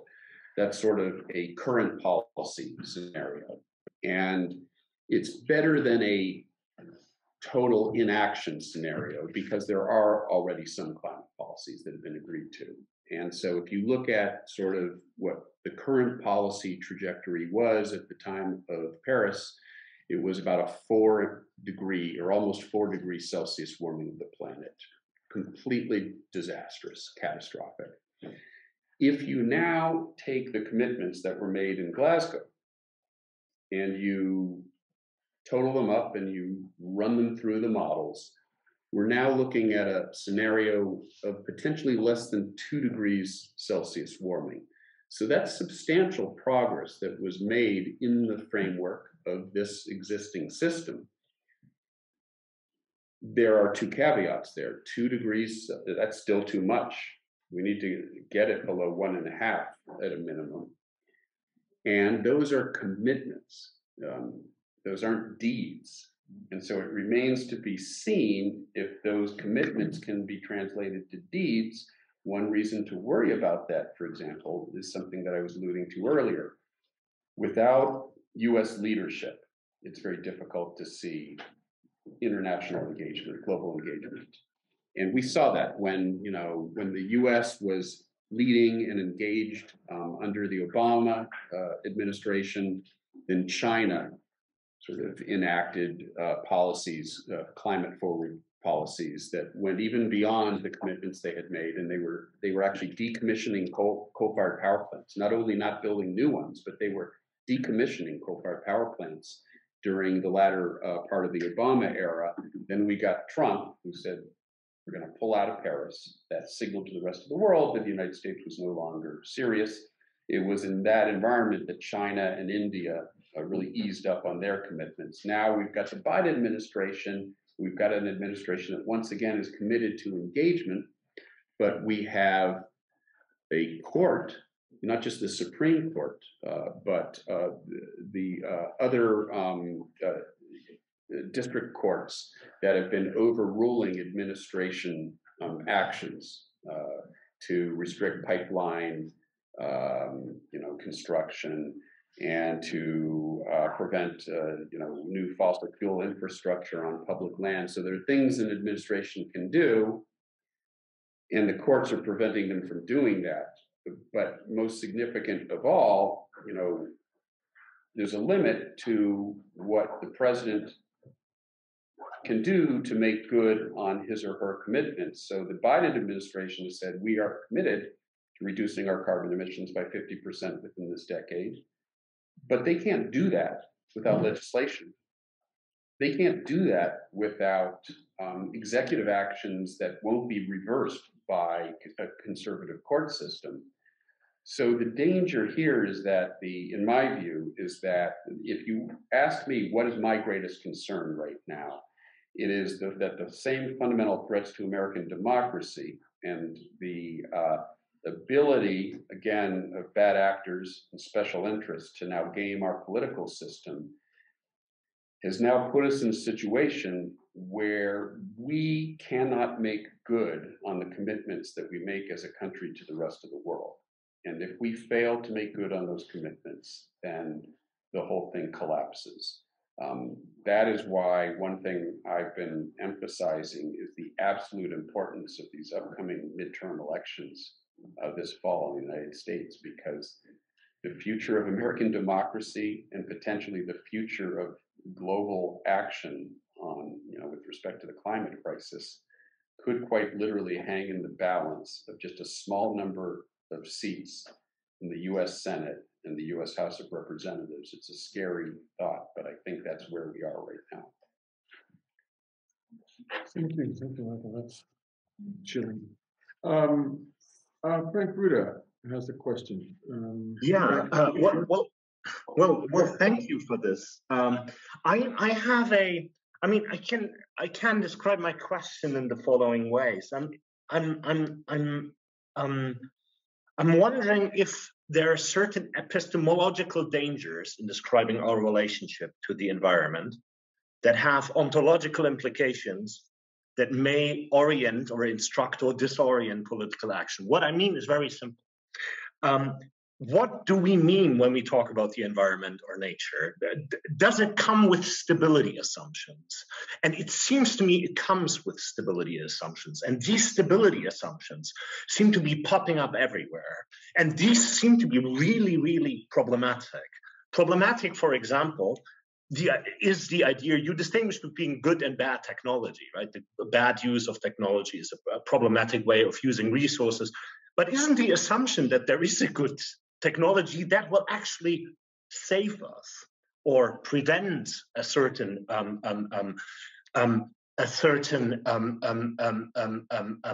increase of a problematic development as problematic epistemologically, because we don't know if there will be that kind of technology. Or put differently, is the idea of stopping things and reducing things sufficient? I know you will say no, but I want to hear more. What do we do with that reduction is not enough? Because often climate change is imagined as the same kind of climate, only in warmer. That seems to be wrong, right? Because it's not the same kind of climate. It will be destructuring, fragmentalized, seasons might be changing. If I understand correctly, we simply don't know. And I think this has something to do also with the question that Avatar Ronell, and with Chris's pessimism, I must say, the question that Avatar Ronell raised. Namely, might one need to factor in maybe a will not to know? You referenced, I think, the Leonardo DiCaprio "Don't Look Up" movie, right? It's a movie about a will not to know. It's enjoyable to know that there is something one knows and not to take it on and act upon it. That changes the idea of political action. It changes something that knowledge necessitates and orients action or forces one to act. Right? We can very well know and disavow it. This was what Christopher Zimmerman, I think, put at one point in the chat. We can bracket what we know and not do that. So that's another stability assumption, right? As long as we know, something follows from it. Maybe it doesn't. And I think that puts pressure on the question that Rob Wallace raised, because I wonder, okay, that was a long detour, and I would like to hear thoughts on these stability assumptions. But Andreas Mann recently basically said, well, what we can learn from the pandemic is that the Leninist model of war communism, right, might be something we might be able to apply to an ecological emergency situation. So maybe it is like a war situation where we need to repurpose big industry and so forth. But that changes the entire framework, it seems to me. It changes the entire framework from a framework which starts with the primacy of an epistemological relationship. We just need to understand what is happening and its ontological implications and rethink conceptually. And it shifts it to being a genuinely political question a question that demands political action and is instructed by scientific rethinking of these concepts and epistemological and ontological implications and complications. But it's genuinely, primarily a political question. And that would be, I think, a slightly different framework. Maybe not. Thank you. No, thanks for the question and for the comments. Yeah, and I don't disagree with the premise. And in fact, I was sort of, suggesting that we do have to ask fundamental questions about whether any sort of resource-driven global economy is consistent with what I think we can all agree from a value standpoint is something that we strive for. We would all like a sustainable planet, a planet that is sustainable both geopolitically and environmentally. And so there's a value, it's value laden in that sense. But if we all agree that that is what we aspire to, what we want to work toward, then that sort of provides some constraint on policy and on economic systems. Some systems will be potentially consistent with that, some won't. There is uncertainty, as you allude to, and it's interesting to think about how uncertainty plays out here. As I said before, the critics, the forces of delay, the inactivists have often pointed to uncertainty, scientific uncertainty, as a reason for inaction. But that doesn't hold water. The fact that uncertainty means that things, yes, there's a chance they're not going to be as bad as the models predict, but there's a chance that they'll be worse. And you have to consider both of those possibilities. And historically, from a purely empirical standpoint, many of the changes have exceeded what the models predicted. The warming has been greater in some regions. Globally, the planet's warmed up about what climate modelers predicted it would 50 years ago, given sort of business as usual carbon emissions. But some of the impacts of that warming have exceeded the expectations. And so there's risk. There's even greater risk that comes with some of these impacts. So then I guess the question, so scientifically, we can state all of that. There is uncertainty, but within the framework of that uncertainty, we can point to certain events that have devastating consequences that we would all agree are devastating. The loss of life, the loss of livelihoods, becomes more subjective when you start talking about economic metrics, but they're basic metrics of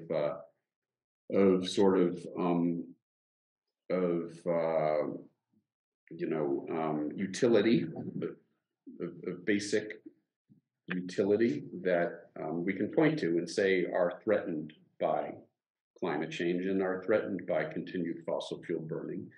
There are other metrics we can point to and say are threatened by continued resource exploitation. And it's interesting to look at the pandemic, because the pandemic, there are lots of lessons that I think we can potentially draw. Some of them, we can potentially draw the wrong lessons from the pandemic as well. I think there have been some efforts, for example, to point to the pandemic to call into question the reliability of scientific predictions, because scientists were revising their forecasts as time went on. Somehow, does that mean that science is unreliable, that we can't get our stories straight? No, it means that we learn from doing, and we take in new data, and we gain a better understanding of how things work as time goes on, and we adapt, and our predictions and our projections adapt to that changing understanding. I think there's some basic lessons about this theme here of sustainability. Is this just, to the extent that the pandemic, reflects our disturbance to the environment and the fact that we're now coming into contact with pathogens that we wouldn't have in the past because we are disrupting the migration patterns of, or the wet markets in China. So clearly there is something about our behavior that may be increasing the likelihood that we encounter these pandemics. And I know Rob can speak to this in a much greater level of expertise than I can, but there is a component there of environmental destruction. And so the climate crisis, the pandemic, these are both symptomatic of our destruction to the environment. And that isn't subjective, that is objective. These are things that are happening that are leading to loss of life, that are a cause of our disturbance to the environment, and disturbances that we can use science to understand, and to understand their consequences, and to draw those linkages. That yes, it is the deforestation, yes, it is the burning of fossil fuels that is leading. So I think that there is a very important sort of objective role for science in informing those connections, but what we choose to do about them quickly turns, as you allude to basic issues of governance and politics and ethics, what we value. And scientists can't answer those questions. I always try to be, I do my best, as a science communicator, to try to draw a distinction between when I'm speaking as a scientist and trying to communicate objective truths that we can learn from the science, and when I'm just speaking as a human being who cares about this planet and other people, and has an interest in us doing, what we can to address this crisis. And you can't get into that space without, bringing in the politics, bringing in the ethics, bringing in social theory, bringing in all of these things that we're talking about. So I guess it's a long-winded answer to your question, but I agree with the basic framing of that question, that the science only gets us so far, and the rest of this requires us to, to agree upon what our values are, and to agree upon actions that meet those values, that serve the values. And we certainly also have to be aware, sorry, just one sentence, what we can do, right? I mean, we shouldn't think that we can just stop things and then have them all. There's a hubris. There's a real hubris there that we have to be very wary of. And that's where I get in, that's where I thought that Don't Look Up did just such a good job in exposing that hubris, that we can fix any problem that we can create. We can't. We know that. How are you doing, Michael? Good. A little bit more? Yeah, sure. The next question was from Peter Sutton, I believe. Peter, would you like to go ahead? Sure. Can you hear me okay? Yeah. Yeah. Doctor. Okay, I don't know, it's not quite a question, but it's really kind of about cross-disciplinary thought we were talking about in the last seminar, and maybe how I'm a designer. Well, I'm a designer and a lecturer, a university lecturer of design. And I just wanted to show to Rob Wallace my homework. These were the concept maps we were making, and just to focus on one little part here. So the general idea of the concept map was the use of visual language, and in today's sort of commodity production, and how we're surrounded by visual language and how it affects us in our day-to-day lives. And one point I wanted to make, if you're able to see here, I'll explain here, was around 2014, a French. Full screen with the view, so we can. Oh, is it? Let's see if we can make you full screen. Make it a bit bigger. Yeah. We'll be able to. I'm sorry what you're not working. I think it's just you change your view. We have to go to gallery. To speaker view. Go to gallery. Good. Yeah, to speaker. Oh, we are here. All right. Yep. Thank you very much. Much better. Okay. Is that better? Okay. So what this is here is 2 images I produced. Hello? Is it okay? The other side. No. Yeah. All right. There we go. Yes. Well, now. That's better. Okay. So just here is a comment where in 2014, a French TV production company worked with some activists to produce media to kind of describe the shocking future of global climate change. And what they produced was a pretend weather report that was supposed to be from 2050. So it was using typical visual imagery of a weather report, and the typical way of a lady introducing the world in hotter conditions. But if you remember, and as you may know, this year the reality occurred. Those temperatures that were shown in the shocking future of 2050 actually occurred in reality. And as it was spread on our social media, it was like the 2 same images were being used. One that was the fake 2050 report, and one that was the real 2022 report. And he just used the same visual language. It's the same numbers, the same colors, the same abstraction of the world, just the outline of the maps. And that's where I'm kind of considering my work is looking at, is just how maybe this visual language we use in weather reports, in data reports. And I made a little comment about Rob Wallace's PowerPoints, his use of pictograms. It's all just, this visual language is so well known or so understood by people. They're observing it, but they're not taking the information in. So my response would be something where we start to create a very new visual language. And I have to look back at the 1920s, 1930s artists, the sort of Russian avant-garde.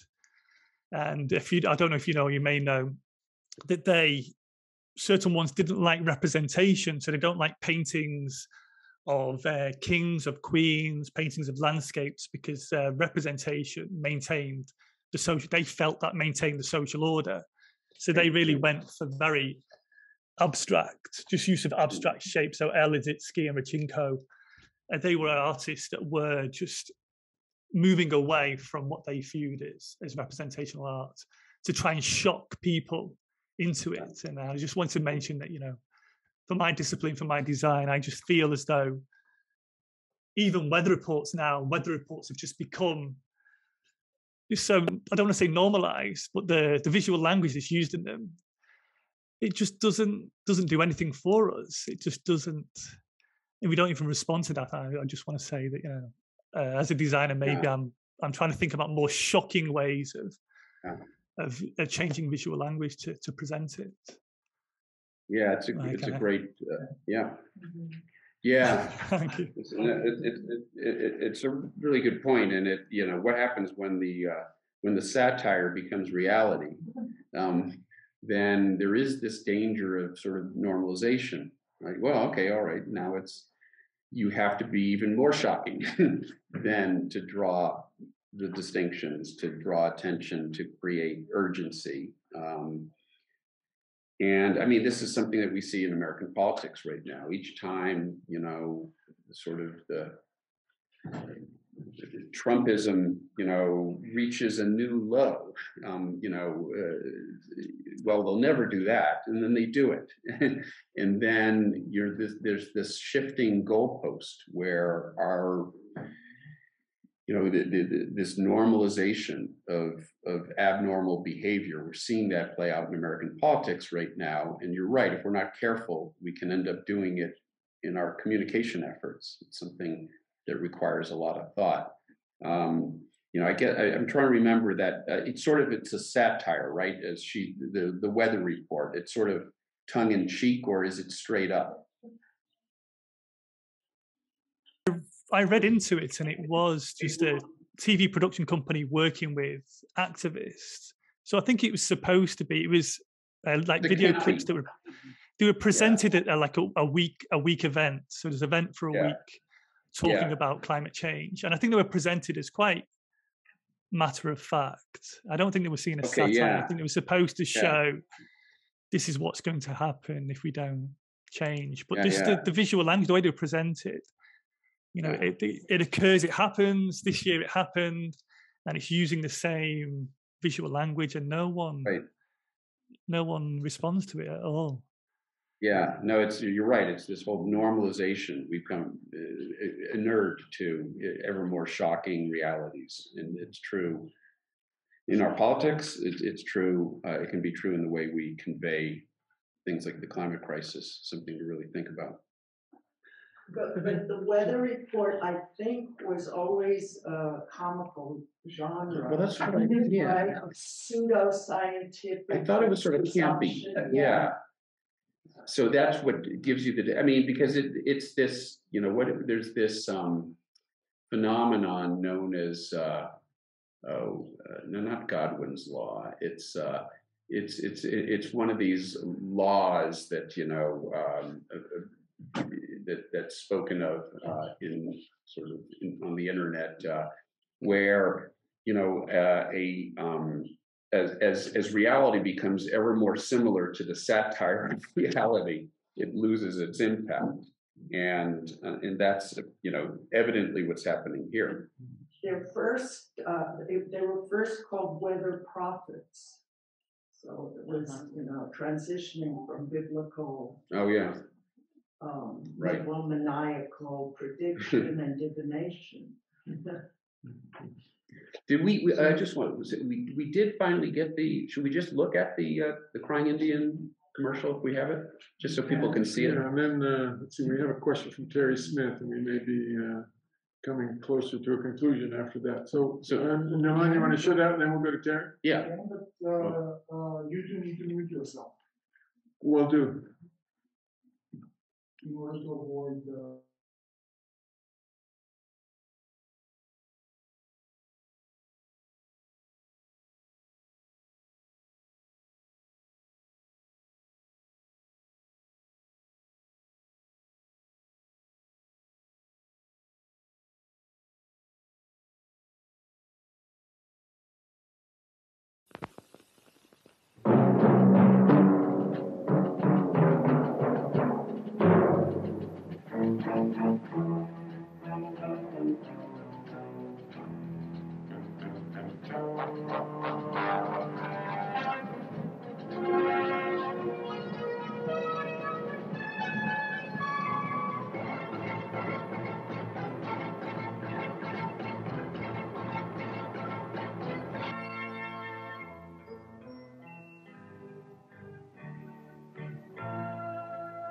Some people have a deep, abiding respect for the natural beauty that was once this country. And some people don't. People start pollution. People can stop it.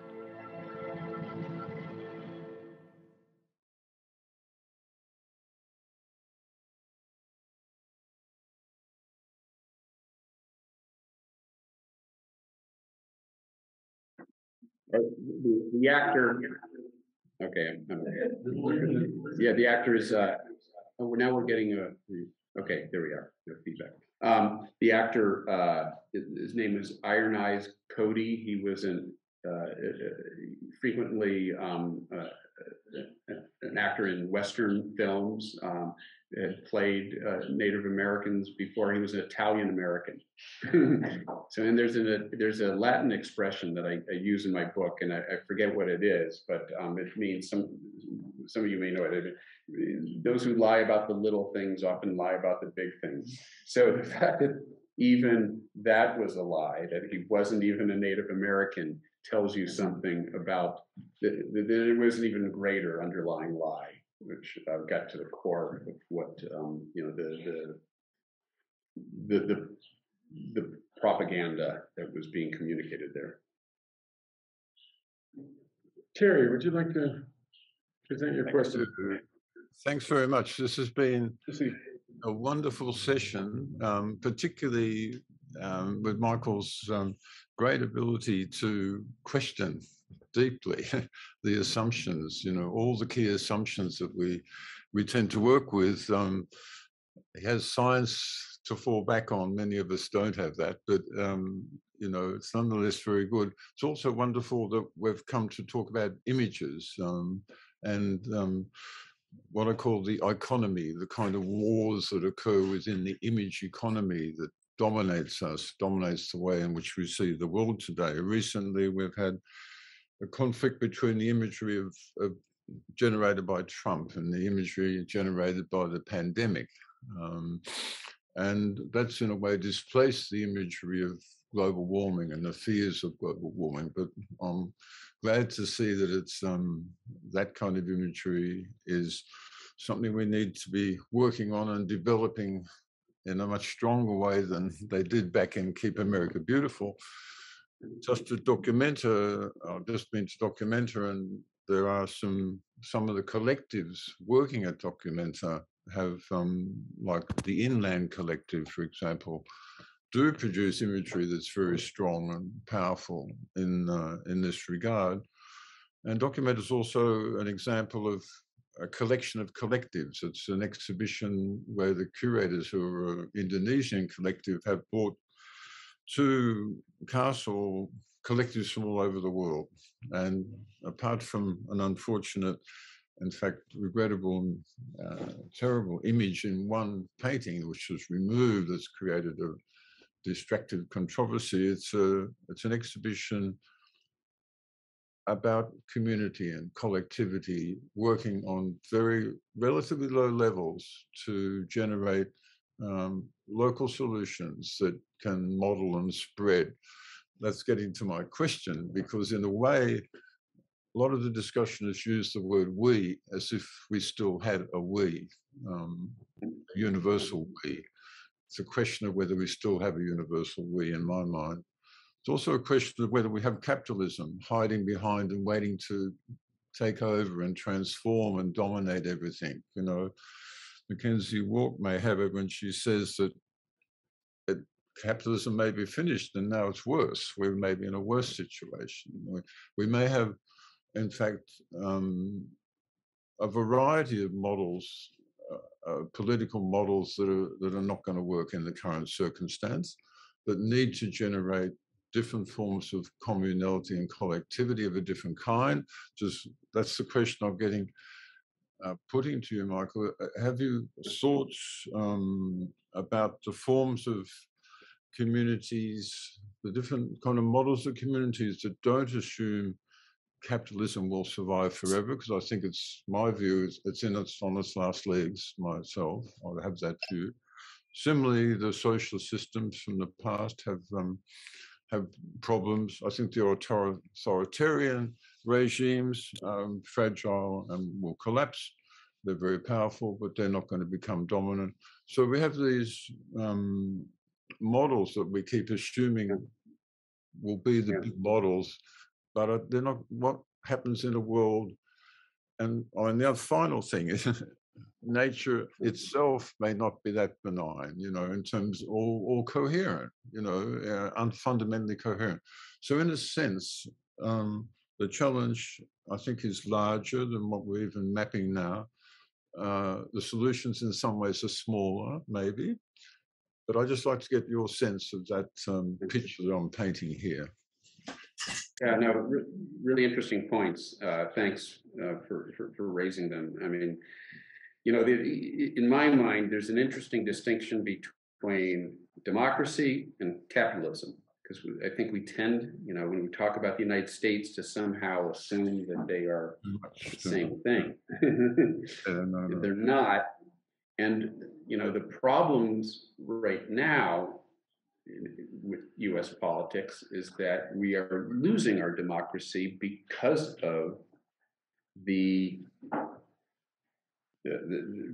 ability, again, of powerful vested interests to game our politics and to basically, to deny the actual democratic governance. And so that raises the question: is capitalism fundamentally inconsistent with democracy? Can you have a democratic? Yes. And that starts to become really interesting, because if we can agree that's true, then, and we agree that democracy is fundamentally the best, if we believe that's the best system of governance, and we believe it's inconsistent with capitalism, well, that tells you something about the viability of capitalism. The problem, of course, here is that the way that our democracy has been compromised by corporate actors denies us the very ability of getting out of it through anything other than what one worries would be nothing other than insurrection, to use that word that's been used in a very different context recently. How do you get out of it? If a democracy has been compromised, what's the way back out of it? I wish I knew the answer, or maybe, and there's still a question. There's still an open question as to whether that's true. Can we get out of this? Can we regain American democracy? Will this next midterm election put us in a position to do that? And there is a scenario, for example, a lot of the legislation that gun-based common, sense gun reform, climate legislation, all these things right now are essentially blocked in the Senate by 50 Republicans and 2 Democrats in name only, Joe Manchin and Kristen Sinema. It's possible with a larger Democratic majority, if that were to arise in the midterm election, then you could see voting rights legislation pass, which is essential to prevent the hemorrhaging of our democracy. You could see the Voting Rights Act reinstated. You could see climate legislation passed. You could see all of these things could happen with a modest gain in the number of Democratic seats in the US Senate. That's still a possible scenario. And in that scenario, I can see a way out of this. If that doesn't happen, then I see very little way out of it. I mean, so that's where we're sort of at a critical crossroads. And I know you're asking more general questions, but it's hard for me to see them without putting it in the context of the current predicament in our own politics in America. We might also go, I'm sorry, I was going to say that in light of the seminar this week, we might go to a more local level as well. And with respect to the political action, Rob has been trying to explore with us the possibility of building communities with respect to regenerative agriculture, and some of the sort of the transdisciplinary objectives there, which means talking to people who are not according, in these divisions, but can be perhaps engaged with a different set of priorities and a different form of understanding, which is anchored in the local problems. I mean, to me, it's a really interesting question. Where at some point do you hit obstacles because there's the top-down political structure that is being enforced by, again, these powerful actors? You're trying to change things from the bottom up, but do you encounter an impenetrable obstacle? Robert, I won't speak for you, but I think we're running out of time, so I will speak for him. We've been together for a few days now.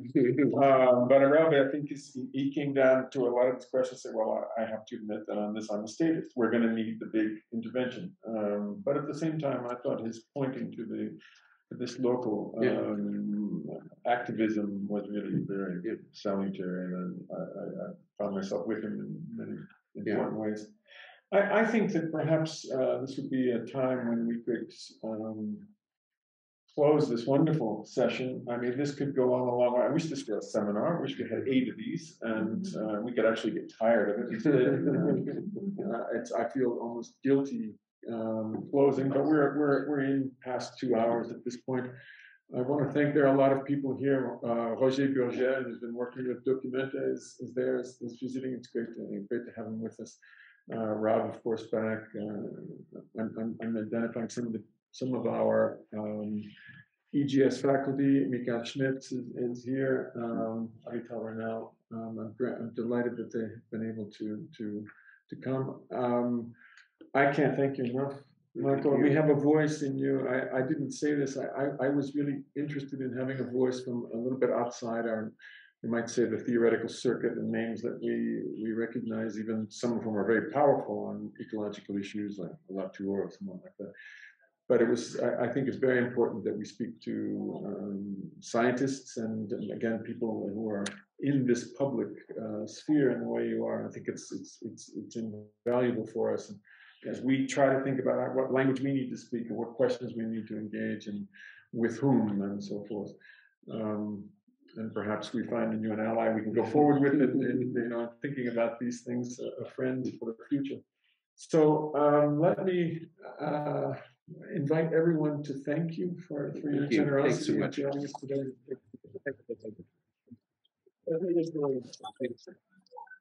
Thank you so much.